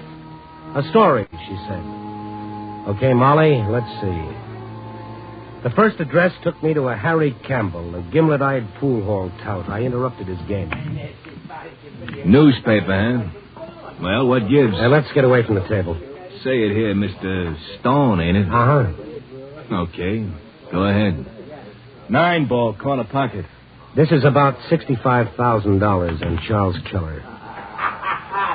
You missed the shot, Harry. It was an easy one. Yeah. Take my cue, Eddie. I got something to do. Yeah, sure. Study. Okay, you. Come on. Now, what was that you said? $65,000. Keep going. 14 years ago, there was a payroll robbery. The money from it was never recovered. Somebody has it, Harry. Why tell me? I thought you'd like to know. Why? Charles Keller said he didn't get the money. Oh, now, look, you come in here, give me a fast chorus about 65 G's I don't know nothing about. But you're interested. Anybody's interested in that much dough. That's what I mean. What's your angle, Stone? How come you found me? How come you knew where to find me? Molly Keller told me. You don't know her, huh? No. Well, I thought maybe you did. Anyway, I interviewed her at her suite at the Lake Drive, and Where? The Lake Drive Hotel. She's registered in the Royal Suite, French maid and all. Yesterday, she was scrubbing floors. You better go, Mr. Stone. Okay. I'll see you around, Harry. Yeah. I'll be waiting up for you.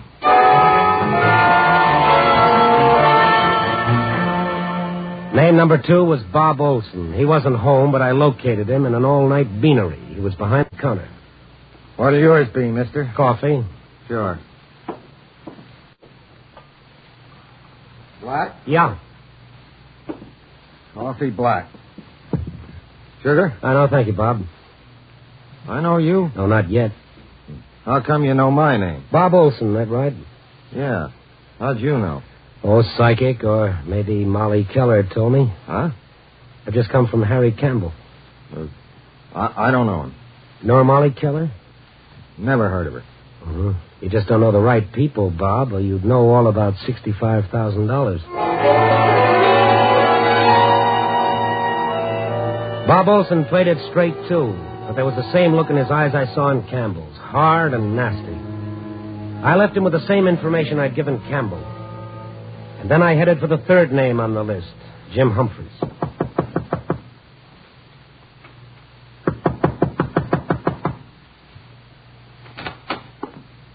Yeah, what do you want, Buster? I'm looking for Jim Humphreys.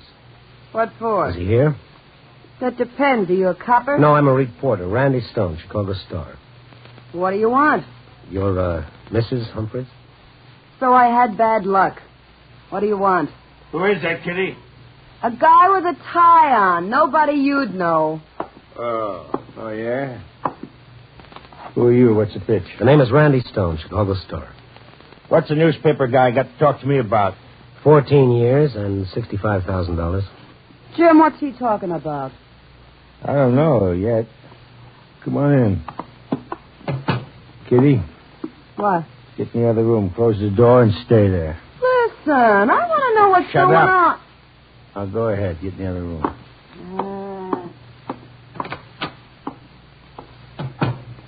Now, what's with you, Stone? Charles Keller died in prison today. That mean anything? No, never heard of him. Never heard of his wife either, huh? No. Mm-hmm. Hey, what are you doing? Looking around. This isn't the best place in the world, is it, Jim? It's good enough. 1/4 of 65,000 is about 16,000. You didn't get anything, did you? I don't know what you're talking about. Oh, everybody is innocent. Olson, Campbell. You know them, Jim? No. I guess Molly Keller sent me on a wild goose chase. Molly Keller? Yeah, she's living at the Lake Drive. For 14 years, she scrubbed floors while her husband was in prison, but now she's... Jim. Get back in there. I ain't. You heard what this guy says. The Lake Drive Hotel. She's living there. You flathead, shut your trap. I won't. Do you hear me? I'm telling you, get back in that room and stay in Hey, there. I've been living in this crumb joint. Look at me.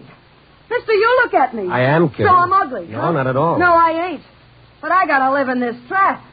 Me, I could have had lots of things, but I ain't. I've been taking this guff because he tells me that someday... Keep it shut, I tell you. Keep it shut. I've been keeping quiet for long enough. For 5 years I've been keeping quiet because you told me that someday I told you.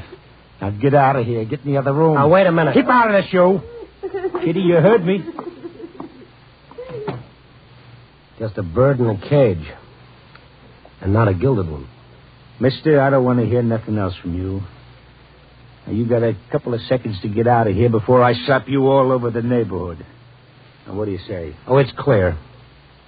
Okay, so long, Jim. Come back again, and I'll kill you. Well, there I had it. 3 men who knew about the robbery, who'd like to get their hands on the money, but who had to stay undercover and keep quiet until... Until what? The answer to that lay with Molly Keller, and I wanted the answer. 20 minutes later, I was back at the Lake Drive Hotel. This time, I didn't go to the desk. I slipped through the lobby, up the stairs, and down the carpeted hallway to Molly's suite.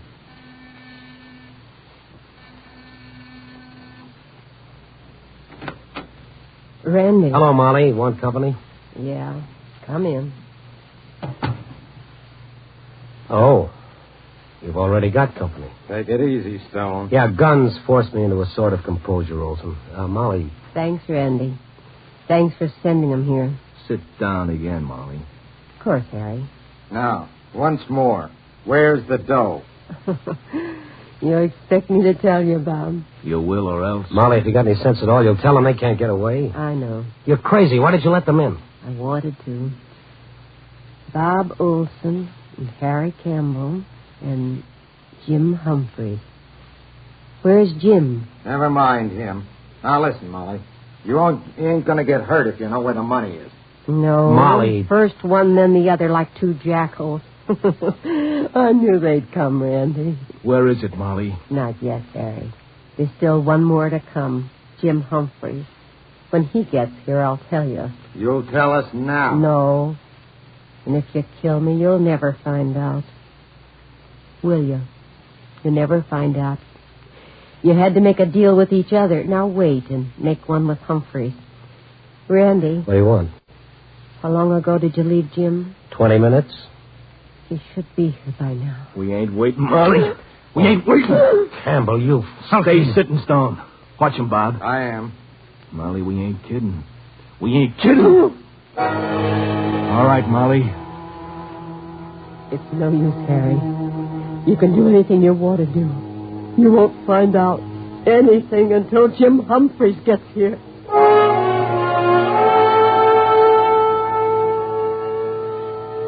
And there we sat, Campbell, Olson, Molly, and I, and the minutes ticked by. I watched Molly. She never took her eyes off the two men. There was no expression on her face but hate. A bitter hate that could almost be felt. And then... It's been an hour. We ain't waiting no longer. All right, Harry. Guess Jim isn't coming. Molly, you're going to tell us. Now. Yeah. I will, Bob. Stay sitting, Molly. You want the money, don't you, Harry? You got it here? Over there. I'll get it for you. Go ahead. Bob, watch this guy. Right. You waited 14 years for this. 14 years. So have I. All right. Here. Here's the money. Take it. Take it, Harry. This bank book? What are you giving us? The money. Take it. Why, you stinking. This is your bank book. And nothing. No money. 14 years of saving for this minute, don't you see? I never had the money. Charles never had it. Don't give me that. What about this joint? The money for all this was mine, penny by penny, dollar by dollar. I saved for this moment. You're lying, Molly. Look You're lying. at that last withdrawal, Harry. $512 taken out yesterday to pay for this, to bring you out like jackals. Where's the money, Molly? Where is it? 14 years ago, 3 men got $65,000 in a robbery, but there was a fourth man who had nothing to do with it. He was framed by one of the other 3. You're nuts. No, Bob, just a little smarter than you.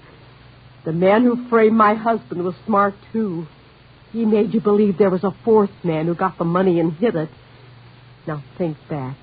The money was hidden. Then it disappeared. You're lying, Molly. You're lying. Am I? If I'm lying, where's Jim Humphreys? Why isn't he here? You two are, but he isn't, because he knows where the money is. He's got it. He's got it. Humphreys. You know where he is. Yeah, we know where he is. Well, then get him.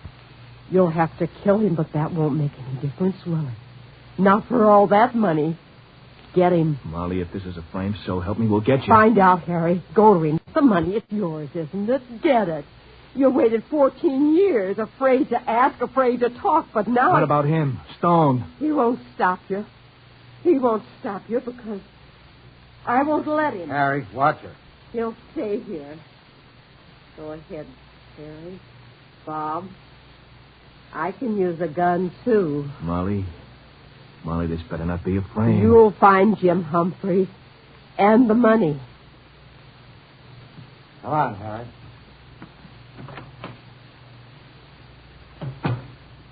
I guess you would shoot me, wouldn't you, Molly? If I have to. And this is my story? Yeah.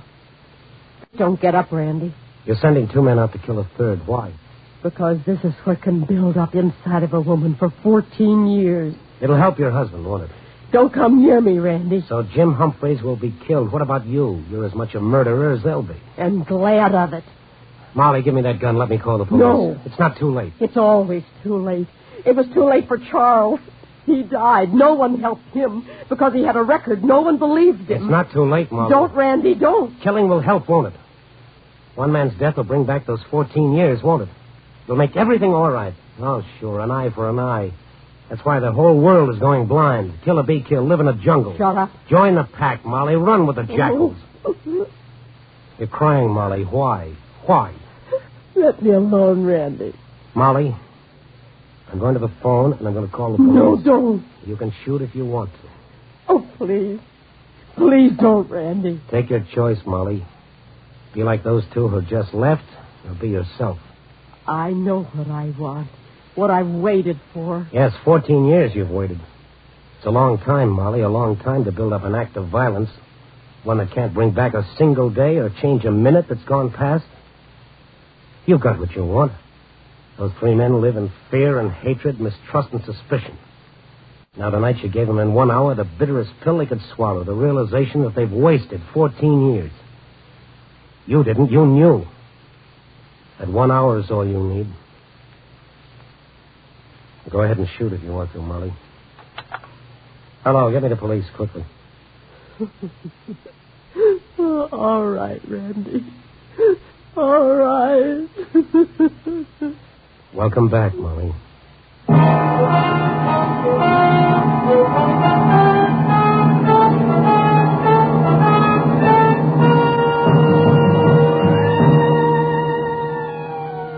Well, there's the story of Molly Keller in 14 years. But it's more than that.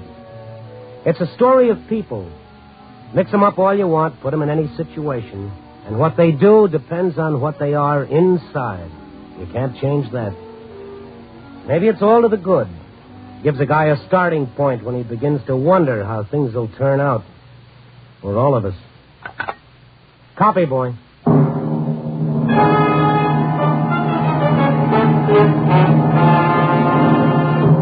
You are listening to Night Beat on the Wheaties Big Parade.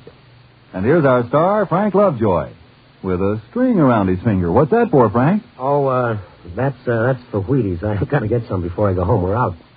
Out of Wheaties? Yeah. How'd it happen? Well, the kids, you know. Oh, the kids ate them up? Well, no. Oh, you had company.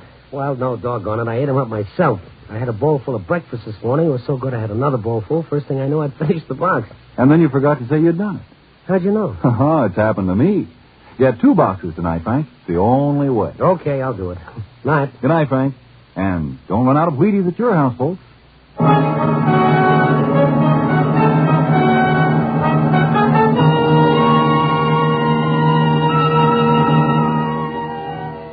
Night Beat, starring Frank Lovejoy, is produced and directed by Warren Lewis and edited by Larry Marcus.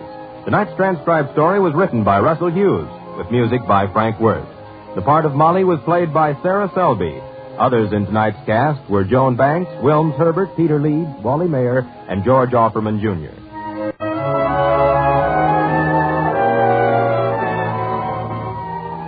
Listen next week at this time and every week as Randy Stone searches through the city for the strange stories waiting for him in the darkness. And this is the Wheaties man, Frank Martin, inviting you to listen also on Tuesday, that's tomorrow night, to the Penny Singleton Show on the Wheaties Big Parade.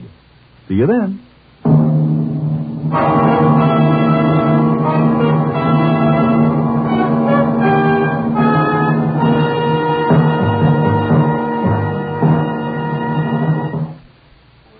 Forest fires aren't born, they're made. 9/10 of all forest fires in this country are touched off by the carelessness of forest travelers. Don't you be one of the guilty persons who kindle 9 out of 10 forest fires. Follow these simple rules for woodland traveling. Carefully crush out all cigarette, cigar, and pipe ashes.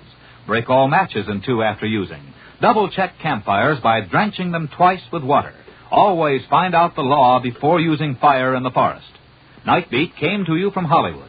This is NBC, the National Broadcasting Company.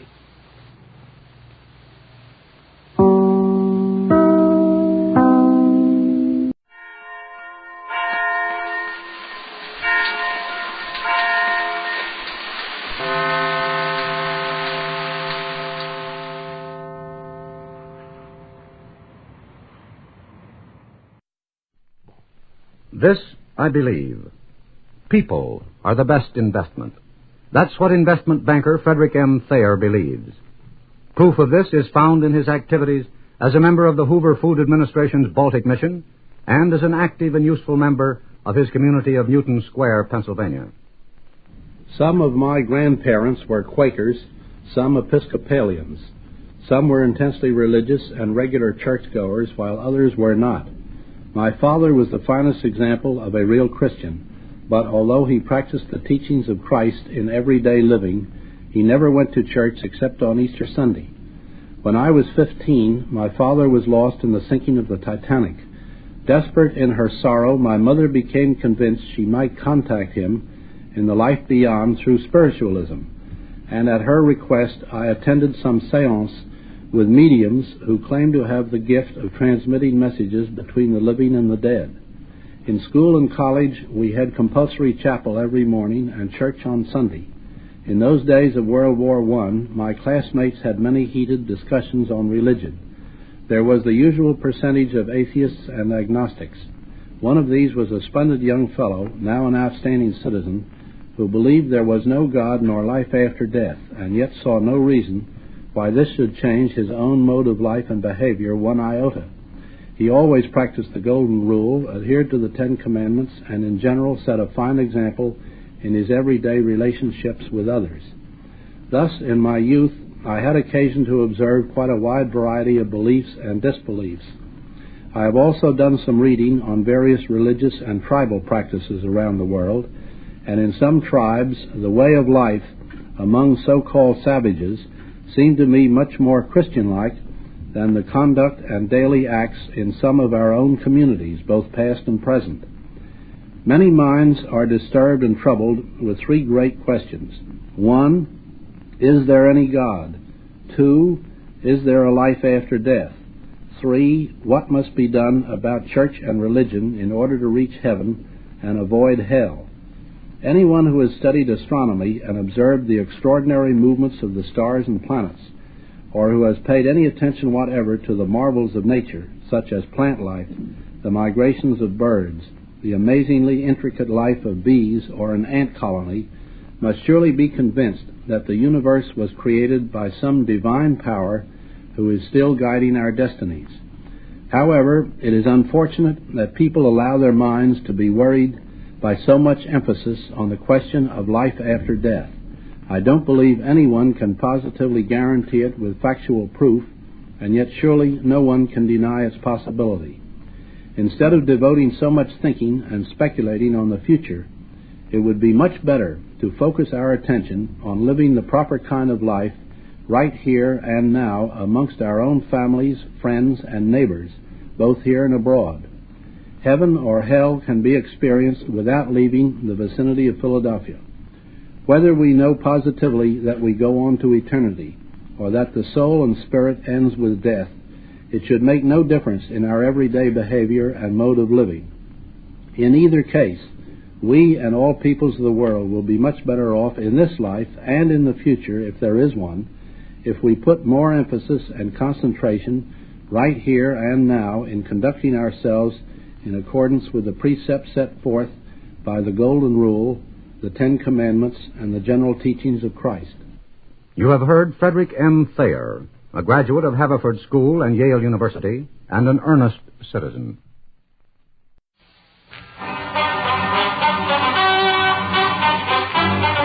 Richard Diamond, Private Detective, starring Dick Powell.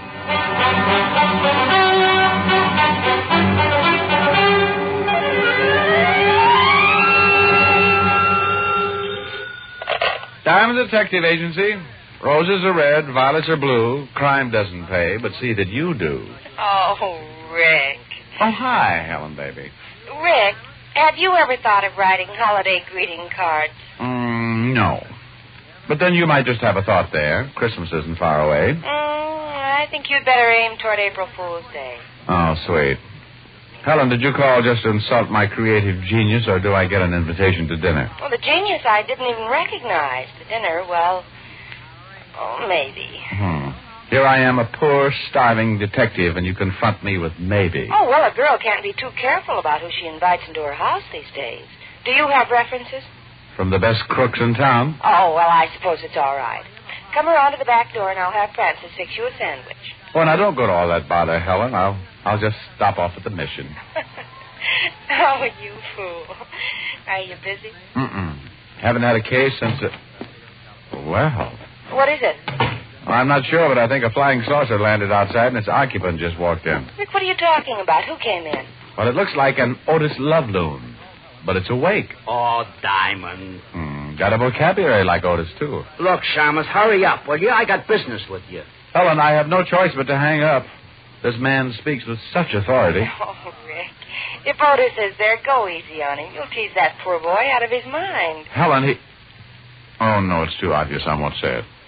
I'll see you at dinner. Bye. Well, well, well. Sergeant Otis Loveloon. What brings you up here? Want me to sign your report card?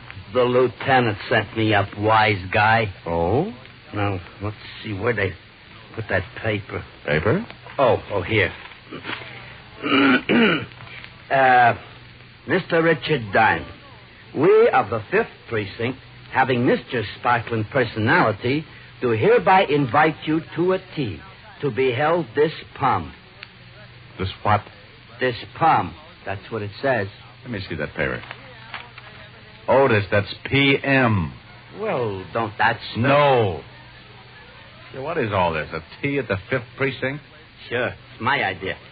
The lieutenant says we got to be more formal from now on, and he wants to see you. So this is your idea of being formal? That's right. Trouble with you, Diamond, is you got no culture. Well, I'm hurt, Otis.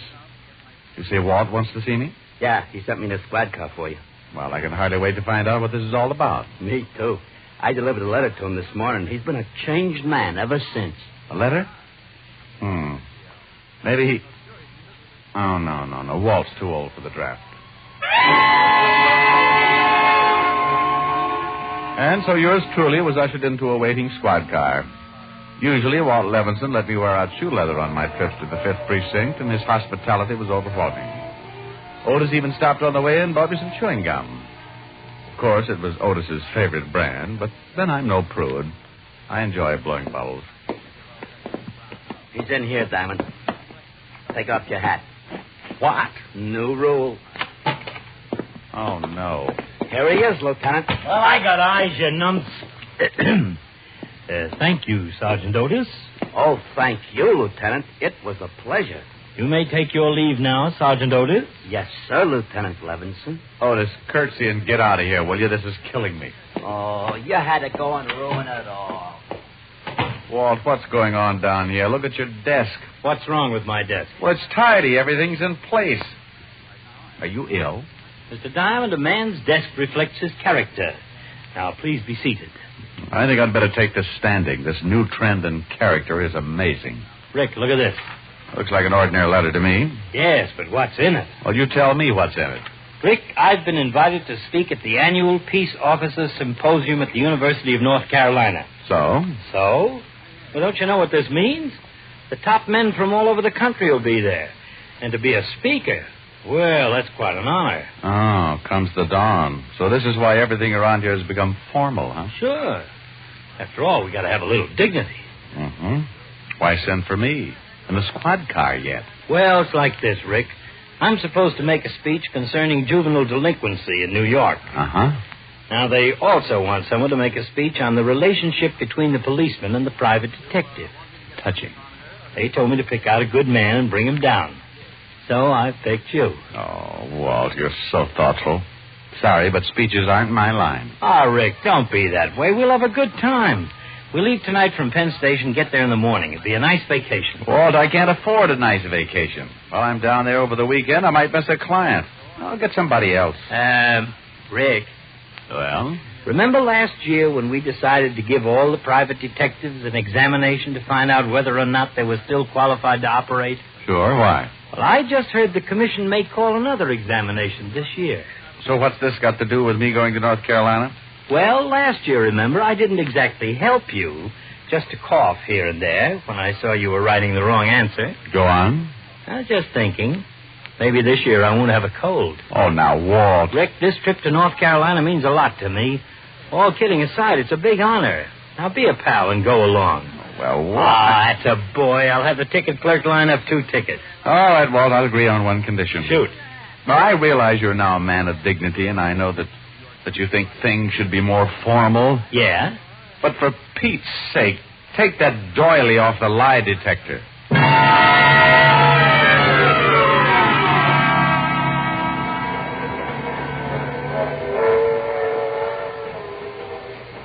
Oh. That's a nice, healthy groan. What's the matter, Walt? Train rides make you ill or something? No, but I just had a horrible thought. I was so excited about leaving, I forgot. Otis will be in charge while I'm gone. Oh, great. This is the biggest boon to crime since Prohibition. Don't remind me of it. I'll take your mind off of it. Look at the more pleasant things in life. Like that blonde up front? Oh, you're catching on, Fatty. Cute, isn't she? I guess so. Only she keeps looking around. Sort of suspicious like. Walt, can't you take your mind off crime once in a while? All right, I'm sorry I brought it up. Everyone isn't criminal, you know. She's probably a co-ed on her way back to school. That's your opinion. Me? I say she's got criminal connections. Well, I have a buck that says you're wrong. All right, you're on. How do we find out? Walt, you're so naive. Look, she's going to the club car. Come on.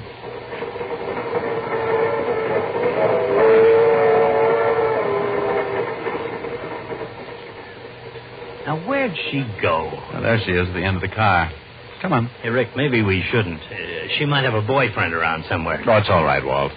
I have you to protect me. Pardon me, Miss... Yes? I'm Richard Diamond, and this is Walt Levinson. Walt says he'd like very much to meet you, but he's the shy type and asked me to Miles Standish for him. Diamond. Well, you Americans, you are certainly direct in making the acquaintance of young women. But I cannot remember anyone who has done it in so few words. Well, we're really harmless, and we would like to buy you a drink. Why, I think that would be very nice. Good. Let's order before Diamond proposes for me. Oh, the waiter seems to be busy at the other end of the car. Well, I'll go down there and get the drinks. Excuse me. Are you traveling far, Miss... Crona? Isabel Crona. I'm on my way to North Carolina. Oh, well, how nice. So are we. Do you live in New York? No, I'm from Switzerland. Oh, then you're a long way from home. Yes, but I love traveling in your country. Everything is so beautiful. This is my first trip, but I hope to return. Pleasure trip or business? Oh, a little of both. I'm representing my country's police department at the North Carolina Symposium. Oh, perhaps I should explain that. You see, they are holding a convention... Never mind. We know. That's where we're headed for, too. Well, such a coincidence. You're a police officer? Yes, that's right. Walt's a lieutenant, and I'm in business for myself. Well, here we are. Hope Scotch is all right. Fine. Thank you. Here, Diamond. Pardon my thumb. Scotch and fingerprint ink. What a combination. Mr. Diamond tells me that you are a policeman, Mr. Levinson. Yes, but don't let that frighten you. It's a tough life, but off duty we're just like everyone else. But I remember... Walt, before you start telling her all about crime, let me tell you something. She happens to be a policewoman. What? Well, I'll be. You certainly will. A flatfoot in high heels.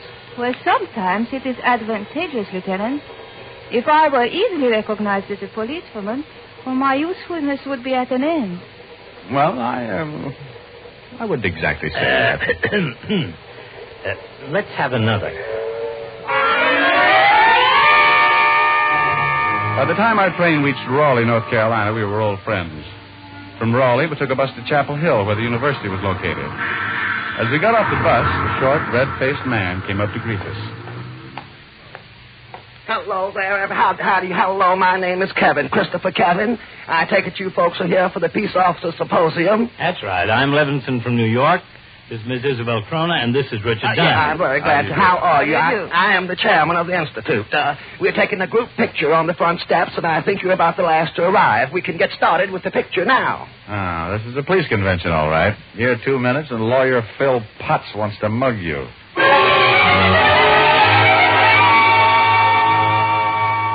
You three in the back row there. Move in closer, please. Well, that's one suggestion I don't mind. Bother you, dear?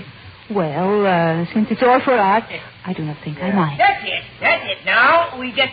Oh, my. You in the front row, you moved again. Now, you've got... Our little friend is having a rough time. Yes. What's the matter? That man, the photographer. What about him? He...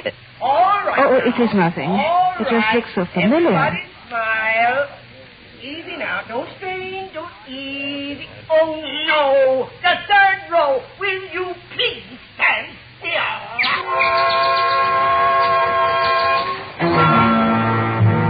The little photographer pulled out a few hairs from his head and patiently rearranged his subjects.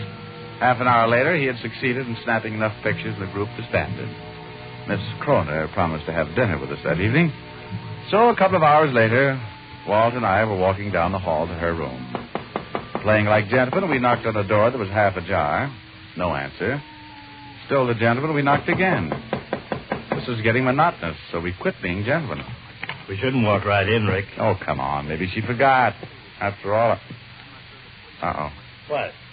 She didn't forget, Walt. Look. Good Lord. Better get on the phone and call the local peace officer. We have no jurisdiction here. Not even for murder.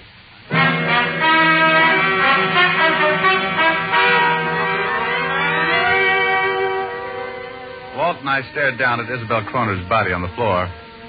What had once been a pretty head was now crushed and wasn't a very pleasant sight.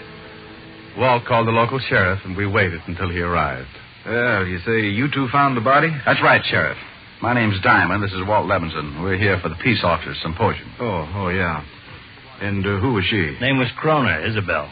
She was a policewoman from Switzerland. Well, the coroner will be finished in a few minutes. Darndest thing I ever heard of.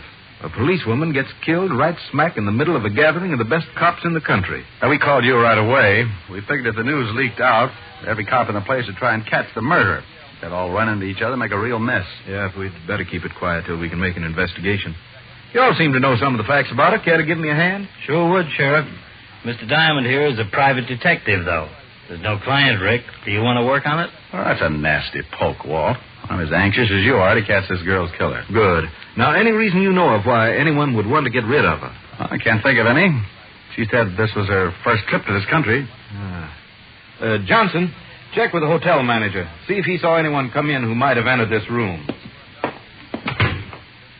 Now, let's see. Looks like she was hit with a heavy instrument. Yeah. We noticed what might be a clue over here, Sheriff. There, on the floor. Oh, a little vial. We figured it might have fallen from the killer's pocket during the struggle. It's marked silver nitrate. There might be some prints on the bottle. Well, let's hope there are. We can use a few breaks in this case.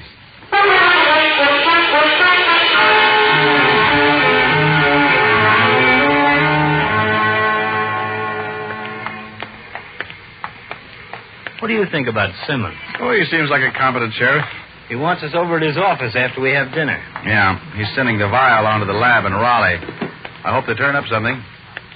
What beats me is why was Isabel Kroner killed? Who did she know here? Walt, What's the matter, Rick? I was just thinking. Remember when we had our picture taken earlier today? Sure, why? That little photographer? Isabel seemed to recognize him. She shrugged it off when I asked her about it, but she had a strange look on her face. Yeah, you might have something there. At least there's one person who might have known her. Let's look him up and ask him a few questions. Oh, no. On second thought, I don't think we'd better. If he did kill her and we asked questions, he might leave town. Let's just keep an eye on him till the lab has a chance to go over that vial. Right. Here's a drugstore. We can look up his address. Luckily, we found that the fair city of Chapel Hill had only one photographer, the little man who had snapped our picture that morning. His name was William Avery, and we jotted down his address. 10 minutes later, we were waiting outside his studio. Can you see him through that window, Rick? Yeah, he's putting on his hat. Move back into that doorway. He's coming out.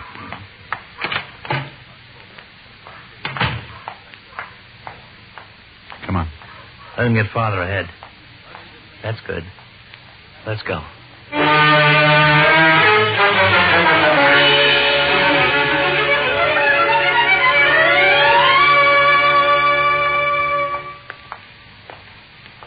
Oh, Rick, he's stopping. Yeah. Hey, there he goes into that restaurant. Come on, let's go across the street. Still think we ought to question him? No, wait. If he thinks no one suspects him, he may let his guard down. Let's just wait here. We can watch him through the window. The waitress is taking his order. Good. Well, I'm going to take a chance. If he's ordering dinner, he'll be in there for a little while. I'm going back to his studio and look around. Hey, now, Rick, you can't just break in there. We have no jurisdiction down here. And someone had no jurisdiction to kill Isabel Kroner.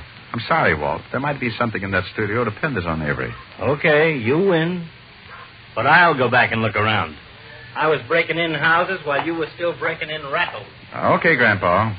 Don't let anyone hear your bones creak.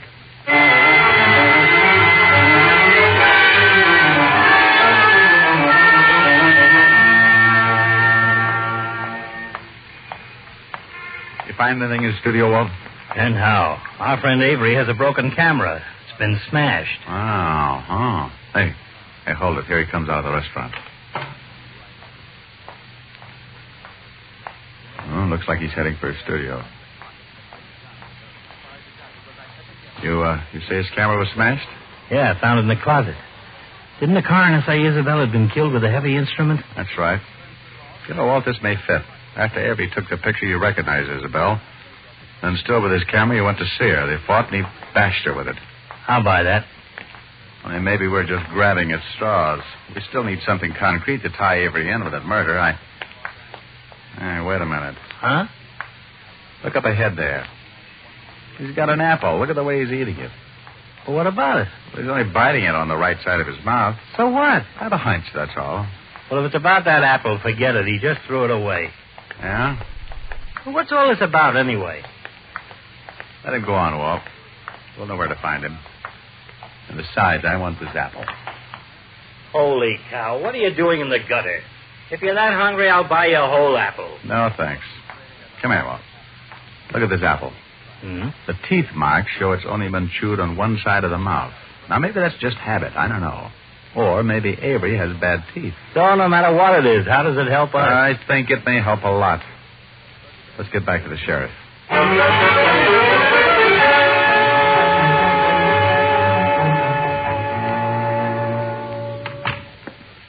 Well, it's about time you fellas got here. Thought you were coming over right after dinner. We're sorry, Sheriff, but we followed a hunch. You know a photographer here in town named Avery? Bill Avery? Why, sure. He's the best photographer in town. Came down about a year ago. Why? We think he killed Isabel Corona. Well, now, what makes you think a thing like that? Well, so far it's nothing concrete, but Isabel seemed to recognize him today. Yeah, so we followed him. And later I found a broken camera in his studio. We think it's the death weapon. Well, now, a broken camera is hardly enough to convict a man. Oh, we know that, Sheriff, but there's something else. You remember that vial of silver nitrate we found by Isabel's body? Sure. What about it? Well, some dentist prescribed silver nitrate for use on the gums in case of infected teeth. Now, look at this apple Avery was chewing. The teeth marks show it's been eaten only with the right half of the jaw. So? So that could indicate Avery has had bad teeth and may have been using silver nitrate on his gums. Now, that's downright clever. Of course, it still don't prove nothing. Well, it might, though. Send this apple on to the lab. If they find traces of silver nitrate on it, it will at least indicate Avery was in Isabel's room. Yeah, and I've been thinking. It might just be a wild guess, but if the girl recognized Avery, he probably recognized her. He might be a big European criminal. He was afraid she'd turn him in, so he killed her. Now, you may have something there, Walt. A transatlantic call to the Swiss Detective Bureau might clear up his real identity. Now, boys, before you go running up my phone bill, let's just take it nice and easy like. This broken camera, silver nitrate apple, and motive. It's all mighty interesting. But I don't think we'd better waste time sending this apple to the lab. Doubt if they'd find anything on it. Well, you'll at least check it, won't you? No. Like I say, all these things are real interesting. But there's just one thing stands in the way of me trying to arrest Avery. What are you getting at, Sheriff? Well, while you boys were out playing cops and robbers, I caught the murderer. What? Yep, nothing fancy. Just thorough, routine investigation. I sent a man to check the hotel manager. He hadn't seen anyone, but he said the maid was due to clean that room about the time of the murder. We questioned her. She got nervous and broke down. Confessed she killed Crona. But why? Lieutenant, what's the reason for most of the killings in your state every year? What's the motive? Well, robbery's mostly the motive. That's right. And it's the same down here. The maid told her she was going through Crona's purse when Crona came in and caught her. She got frightened, picked up a vacuum sweeper attachment, and hit her with it. You know how berserk a petty thief can get when they're afraid they'll be caught. Yeah, but the silver nitrate in the apple. Well, the apple's coincidence. The silver nitrate belonged to Crona. She, too, had bad teeth. Well, I'll be... Move over, Walt.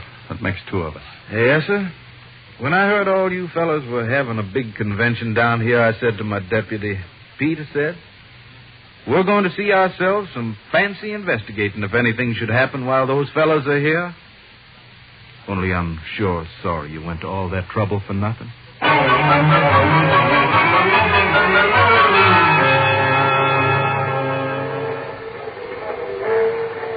Rick, don't speak to me.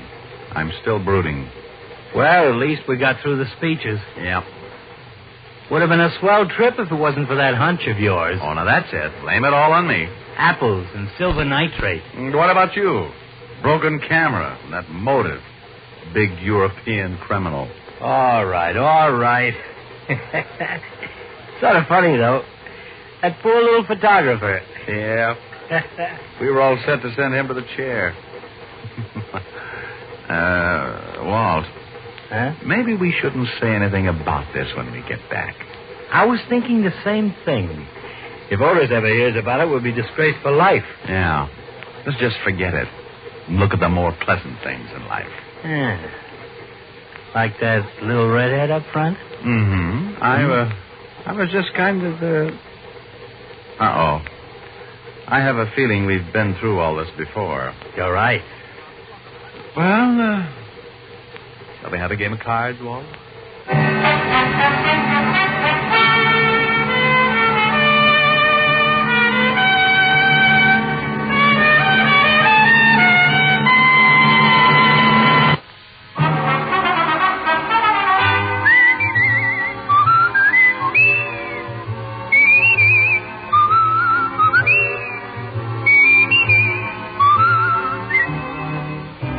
Richard Diamond, Private Detective, stars Dick Powell in the title role and was written by Blake Edwards with music composed and conducted by Frank Worth. This is Bill Foreman speaking. Richard Diamond, Private Detective is transcribed in Hollywood by Jaime Del Valle.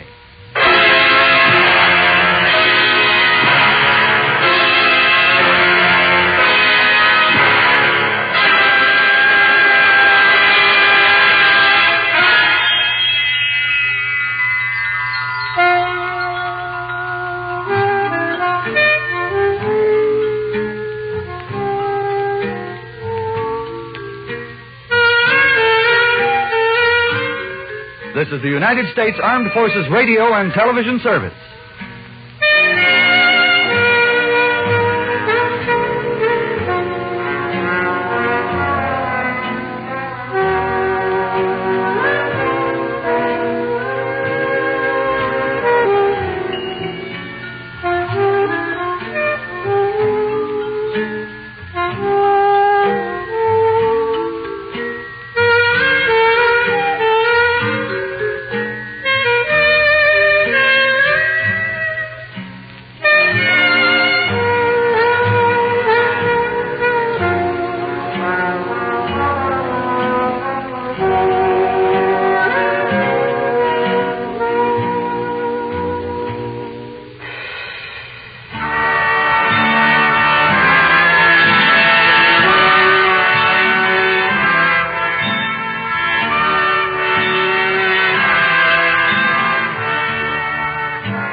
This I believe.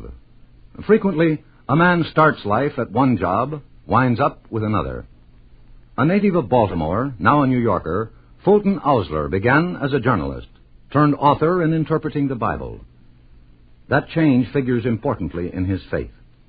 I believe in the power of faith and in the power of love. As I see it, all the achievements of man flow from these two great rivers of strength. I'm often asked how faith took command of my life. Well, it's a simple story. For years I had lived as a contented agnostic. Then on a tour of Palestine, I was suddenly overwhelmed by two thoughts. First, I saw that we could never make the world safe for democracy unless and until we had a citizenship of high integrity and character worthy of the freedoms of democracy. Second, that Jesus Christ was at once the teacher and the exemplar of the life of integrity. I decided then to write a life of Christ in popular language to reach the masses. I studied hundreds, perhaps 1,000 books. All my studies brought me nearer to the Master, and soon my heart was on fire with faith, and now the flame is brighter every day. The various dictionary definitions of faith confuse me, but I've always known, instinctively perhaps, what faith means to me. Not a credo, but a blessed assurance. Neither belief nor hope, but knowledge. When I was a child, I knew that father and mother were good and kind. I did not have to believe that they were good and kind. My faith in them was complete because of my experience with them every day. So it is with my faith in God. The assurance is complete, and for me there's no doubt, because of daily experience. The logician will demand to have the matter proved with evidence of the laboratory and slide rule, but I am content with St. Paul's definition of faith, the substance of things hoped for, the evidence of things not seen. Still, how can I know what I have not seen? There was a man in the Bible who wanted to believe, who almost believed, but was beset by reservations. And he made an honest prayer. O Lord, I believe, help thou mine unbelief. Theologians tell me faith is a gift. I think it is a gift that can be asked for, as this earnest old biblical character asked for it, and it can be worked for. As for love, it is for me the open door to faith, the only approach to truth. The practice of love brings me the awakening knowledge and conviction of faith. How do I practice love? Oh, it is so easy for one to give money or write a check against people's misery. But love is not giving money, it's giving myself. I must minister with my own hands, reach out and give some personal help to someone, not just occasionally, but every day. And I must go out of my way to do it, not in the mood of a Lord bountiful, but with tenderness. Such love begins with the person who is nearest me at this moment. It knows no end anywhere. All living responds to tenderness. The potency of love and faith has transformed my life. In them lies my only true security. Embracing them, I confront the universe unafraid. I know then it is a good universe and friendly. I know this even when disaster overtakes me and sorrow overwhelms me, and I feel I have deserved neither sorrow nor disaster. Nevertheless, because my faith in God is a sure knowledge, I trust Him even in anguish, even without understanding. So I'm strengthened even by misfortune. My sympathy deepens, all of my forces quicken, and I become, or try to become, an even more ardent servant in the good cause, the value and meaning of my life raised to a new level of effectiveness. We have just heard the creed of Fulton Ausler, a well-known author who, in the face of the complexities of modern life, holds a humble belief. Mr. District Attorney, starring David Bryan. Mr. District Attorney, champion of the people, defender of truth, guardian of our fundamental rights to life, liberty, and the pursuit of happiness.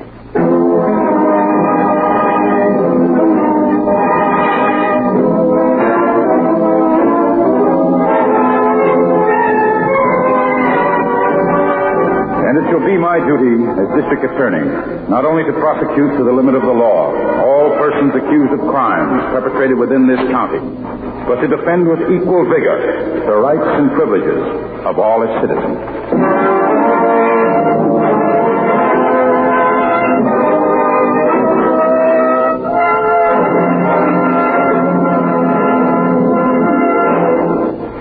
This is David Bryan.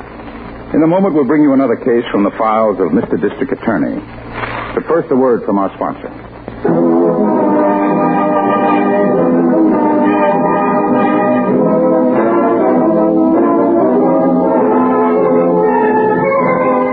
And now, here is our star, David Bryan, as Paul Garrett, Mr. District Attorney.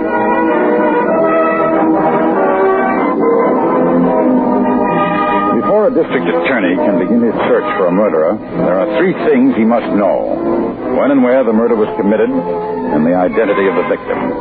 All three of these elements were unknown when this case began. It started with a midnight call from Harrington, asking me to meet him at the railroad freight yards on the outskirts of the city. It's the third boxcar that's starting over there, Chief. We're just past the switch engine. The yard detective and a brakeman were going through the cars looking for hobos when they spotted a duffel bag in the empty. First, they thought it was something some poet left behind. Then, when they went to lift it, they realized there was a body on it. Any identification, Harrington? No. Female, Caucasian. Coroner said she was about 21 years old. Any clothing? Yeah, but no laundry mark. Lab boy said everything must have been home laundered. Coroner estimate the time of death? Mm-hmm. About 7 hours ago, between 5 and 6 p.m. Here we are. Can we get a little light in here? Oh, sure. Hey, Charlie, turn on those spots. Mr. Garrett wants some light in here. Thanks, Charlie. That's good. Hey, I'll give you a boost up, Chief. Thanks.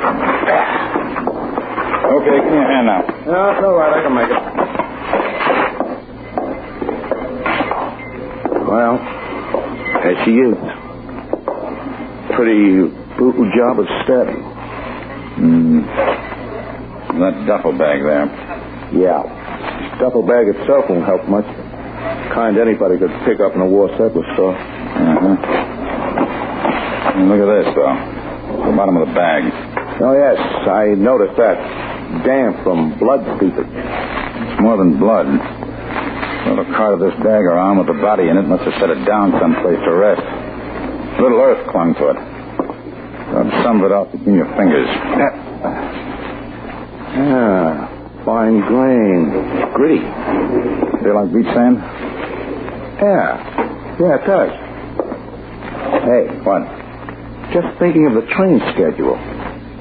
The body couldn't have been put on until after the murder, say after 6 o'clock. Train made 3 stops between then and the time it pulled into the yard. Any of those stops on the coast? Only one. A watering stop near Lobster Bay. Fishing village and a resort center.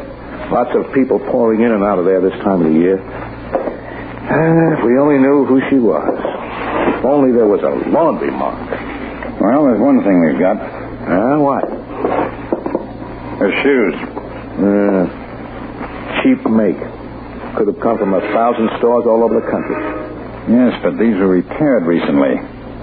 If we could find the shoemaker who'll fix them, he might recognize his work. We'll take these with us. Leave the rest for the lab. What's our first move? The Lobster Bay. Have the lab boys prepare a photo of her. Maybe we can get on identification.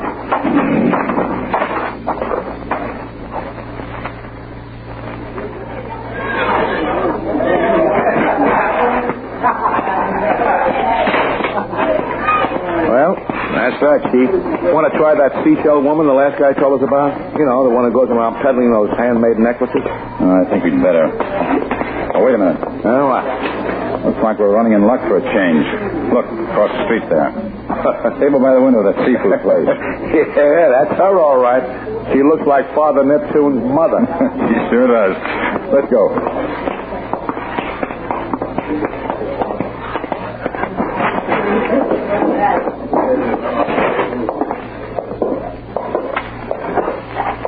Hello. Mind if we sit here? You want to buy a necklace? Your loved one will hear the whispering of the sea, the secrets of life, for 1 hour. I'm afraid we are more interested in the secrets of death. The girl's death. Show the photograph, Harrington. Yeah, right. You ever see this girl before? Well, did you? It's important. She's been murdered. Oh, she should have bought a necklace. The sea would have warned her. Then you have seen her? Yes, once. Where? At the bus station. With a man. Do you know who the man was? No. What took you so long to make up your mind? Did you know him or didn't you? No. Can you describe him for us? Neither light nor dark, neither tall nor short. Part of the sea of humanity, like any other part. Thanks. Buy a necklace. Each shell has 1,000 years. But none of them has a mouth. Come on, Harrington.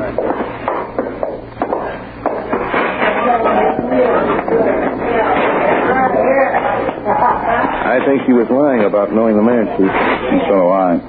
Why? If the man she saw was the killer, and she knew him, he might pay her to forget it. If you're right, She'll try to contact the man we're looking for. I want you to follow her, Harrington. The beach. Wherever she goes, day and night. I'll do some more checking around town. You can check me at the hotel. Right. You walk up the street with me a bit. Then take a doorway for a stakeout. Hey. What? I just saw a girl go into the realtor's office up there. Looked like Miss Miller. Well, what would she be doing in Lobster Bay unless the lad came up with... There. She just came out again. It is her. It must be lab information, then. You stop here, I'll catch her. Oh, Miss Miller! Miss Miller! Oh, there you are. I've been looking all over for you, Mr. Garrett. The hotel said you... Where's Harrington going? Well, we've got somebody under surveillance. I'll explain later. What have you got for us? Reports from the lab. Those stitches used to sew the victim into the duffel bag. Yes? Morgan says they're the kind of stitches used by seamen to mend torn sails. Oh, most sailing vessels are pleasure craft these days. It fits in with a resort town like this. But the girl is still a mystery. She wasn't a local resident. She may come from Sheffield. Well, what makes you think so? Morgan found a bus ticket in a small pocket of her dress. It was a ticket from Lobster Bay to Sheffield. Well, that fits with the story we got about the murder of a woman being seen at the bus depot here. She might have been buying a ticket to go home. The population of Sheffield's over 100,000. Her identity might not be easy to trace, unless you give her photo to the Sheffield newspapers. I want to avoid that for a while if I can. Now, I've got something else I can use in tracing her. A pair of shoes. You want me to go back to the city? No, you go to the hotel and wait for a call from Harrington. You'll have to be our message center. Yes, sir. Where will you be? In Sheffield, checking shoe repair shops.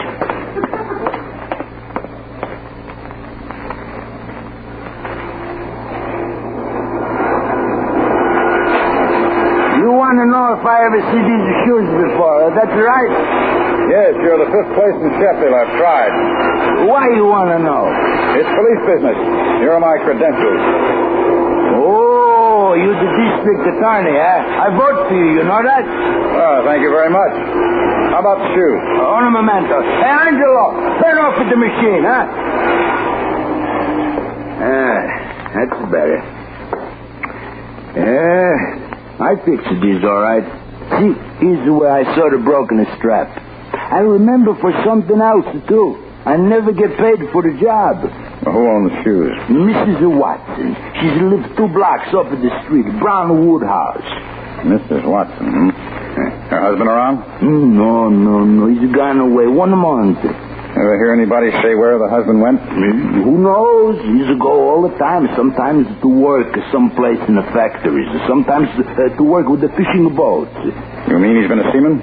Sometimes. A little bit of everything.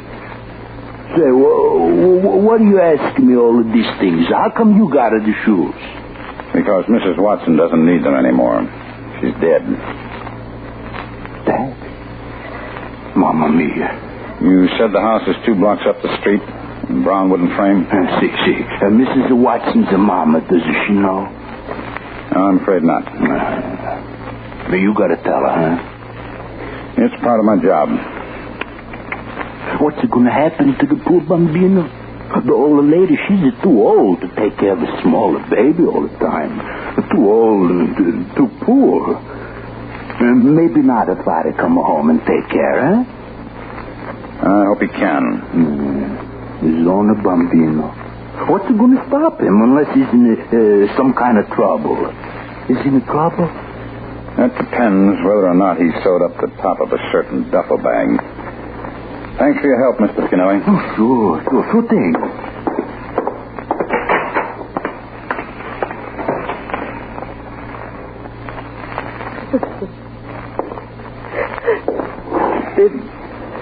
Split up a month ago. Wasn't the first time. Then last week her husband wrote to her from Lobster Bay.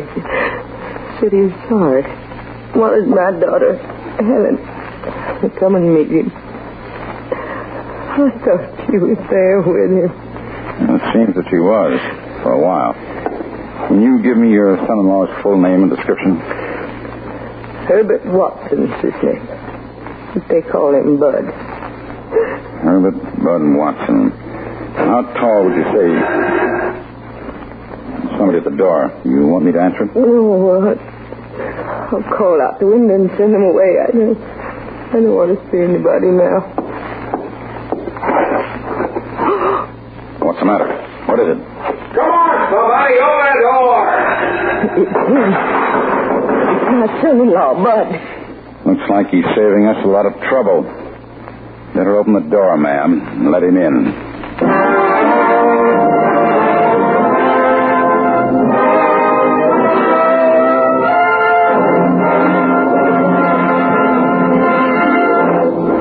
This is David Bryan. Before we continue with Mr. District Attorney in the case of the body on the freight train, here is an important message from our sponsor.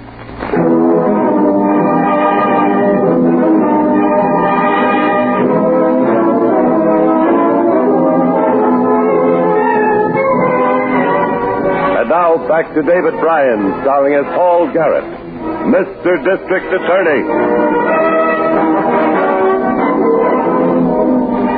The body of a young woman, a murder victim, had been found aboard a freight train. The search for her identity led to a seaside resort and then to a town inland where facts began to indicate that her estranged husband was the killer.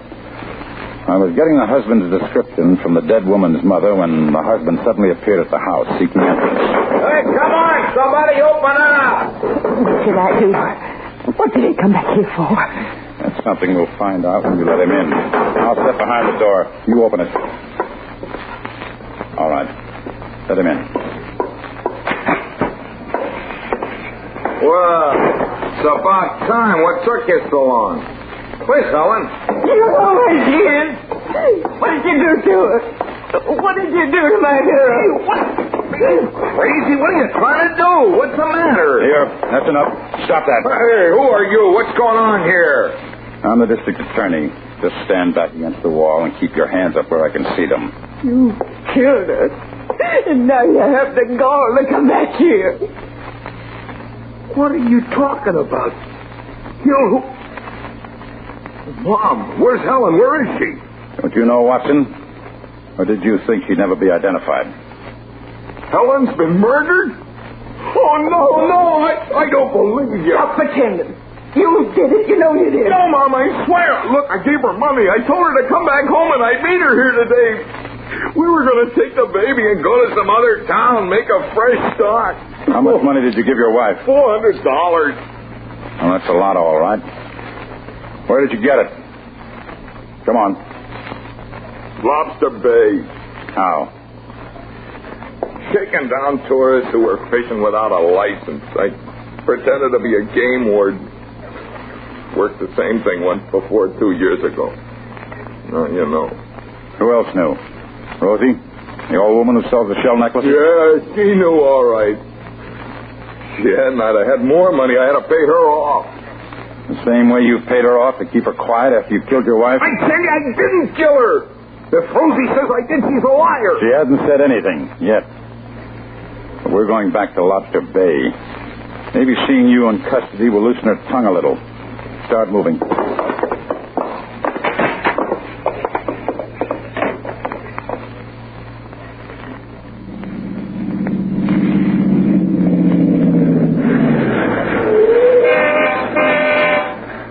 Harrington. I'm here, Chief. Yeah, how'd you know I was down here on the pier? Miss Miller told me she'd seen you and Rosie from the hotel window just before dark, walking down here toward the pier. Well, where is Rosie? Why, that's her, out there on the beach with the flashlight. Seems like this is her hour for picking up shells. Oh, who's that you got in the car? Bud Watson. I identified the murdered girl. He's her husband. Is he clean? I don't know. He was working a shakedown racket on the fishermen here. Rosie was cutting herself in for a payoff. I want to see what happens when I bring them together. Come on, Watson. Out of the car. This way. Well, what are we going out on the beach for?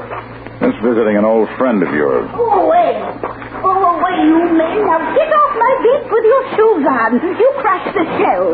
Take it easy, Rosie. Why do you follow me? All day you've been following me. Light your flashlight, Harrington. Right. I want you to look at this man, Rosie. You ever seen him before? No, she's seen me before. He didn't ask you. Well, how about it, Rosie? Yes. All right. Now tell us. Is he the same man you saw at the bus depot with the girl whose photograph I showed you? Yes. Same man. At the bus depot? But she's lying. I was never with Helen at the bus depot. You hear that, Rosie? That means one of you is lying. Well, I'm not lying. You old hag. What are you trying to do? Oh, you don't get to take it easy. Do you own a knife, Watson? Yeah, but I never used it. I didn't ask you that. Where is it? With my things, where I've been staying. A shack I rent about a quarter of a mile up the beach past the end of the boardwalk. I'll show you. We'll find it. You've been walking around loose long enough. We'll have a look at your place after we get you behind bars in the local jail. Go and do, mister, so make it easy on yourself. All right. Start walking.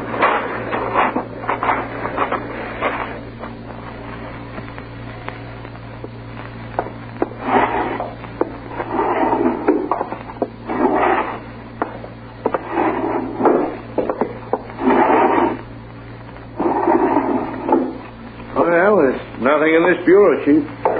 The footlocker here. Hinges are rusted from the saw there. Help me open it. Yeah. You know something? I can't figure why Watson won't admit it if he was at the bus station with his wife. That wouldn't hurt him. No, it wouldn't. That's why I think he's telling the truth. And Rosie must be covering up for something. Chris, top of the locker's coming.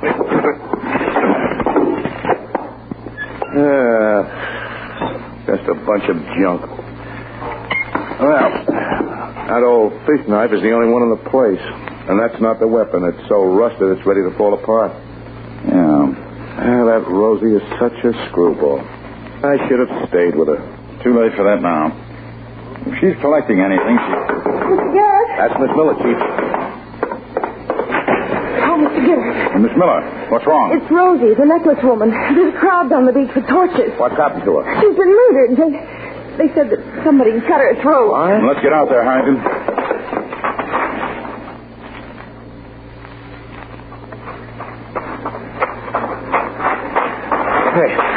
Hey, Chief, can't we slow down for a little? Gotta keep going. Oh, people who found the body saw a man running up the beach this way.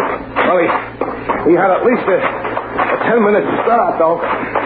Hey, what's that? Up ahead. Looks like an abandoned fisherman's shack. Yeah. Man we're after might be in there. Better get ready to take him. Got your gun ready? Yeah. Now, stand aside while I kick the door open there. Nobody here. Is that a lamp hanging there? Yeah, light it.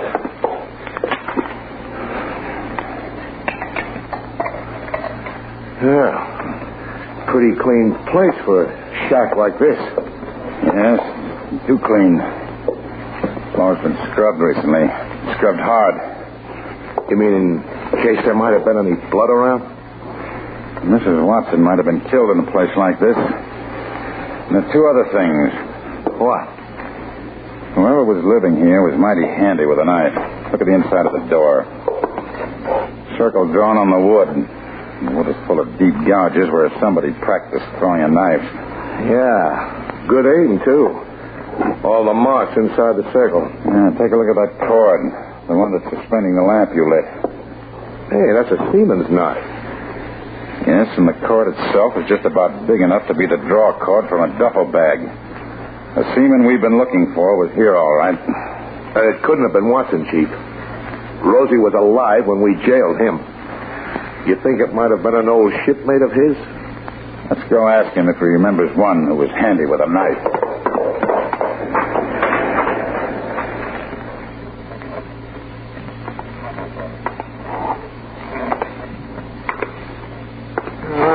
Sure, Helen knew shipmates of mine.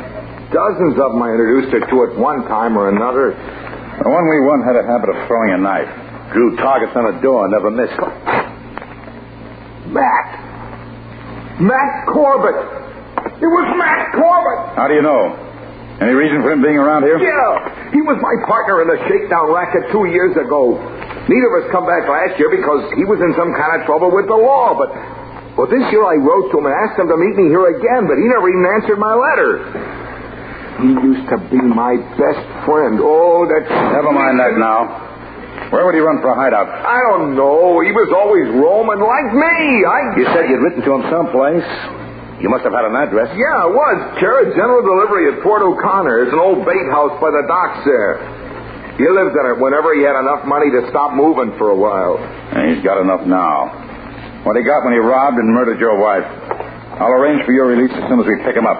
Come on, Harrington. Open up and let us out, jailer.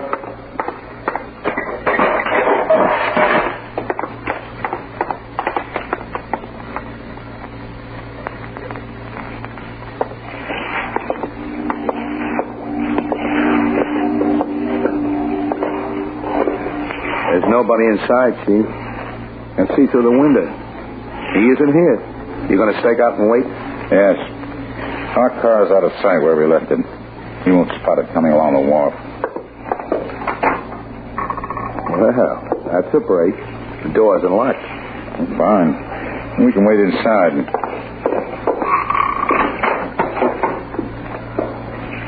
Hey, this Corbett's the guy we're after, all right. Look, same trademarks we found in that beach shack last night. Yes. Knife mark and a circle on the door. Running bowling on the lamp card. Now what? Sit and wait.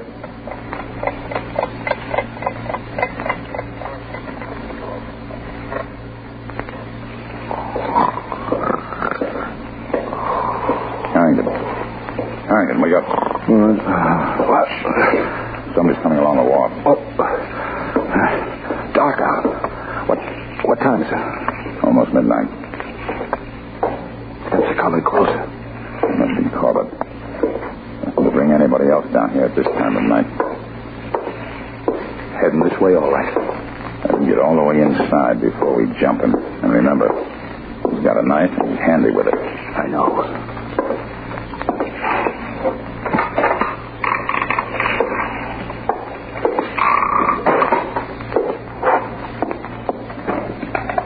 We won't need a lamp, Corbett. What? The knife, Chief!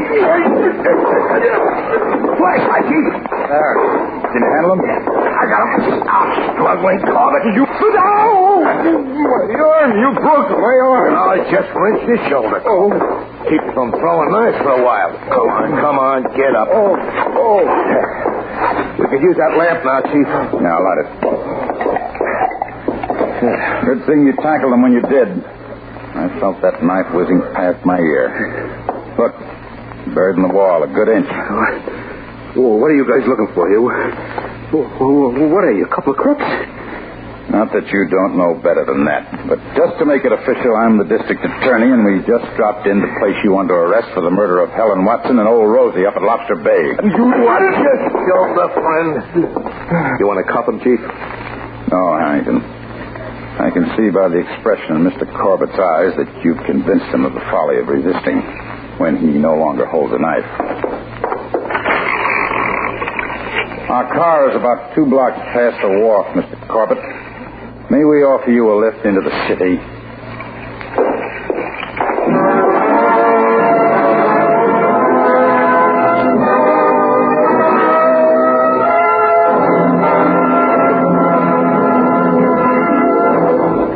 This is David Bryan again. I hope you've enjoyed this case from the file of Mr. District Attorney. I'll be back in just a moment after this message from our sponsor.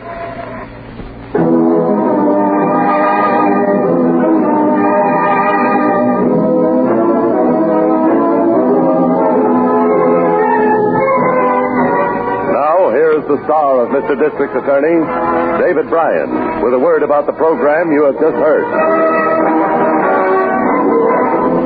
Blood traces on the knife of Matt Corbett definitely linked him to the murder of Rosie McMichaels, the necklace woman. Confronted with proof of his guilt, he broke down and confessed to her murder and the murder of Mrs. Watson. He is now awaiting execution. Bud Watson was convicted on a charge of extortion but was placed on probation. Now, this is David Bryan inviting you to join us when we present our next case based on the facts of crime from the files of Mr. District Attorney. Mr. District Attorney was originated by Phillips H. Lord.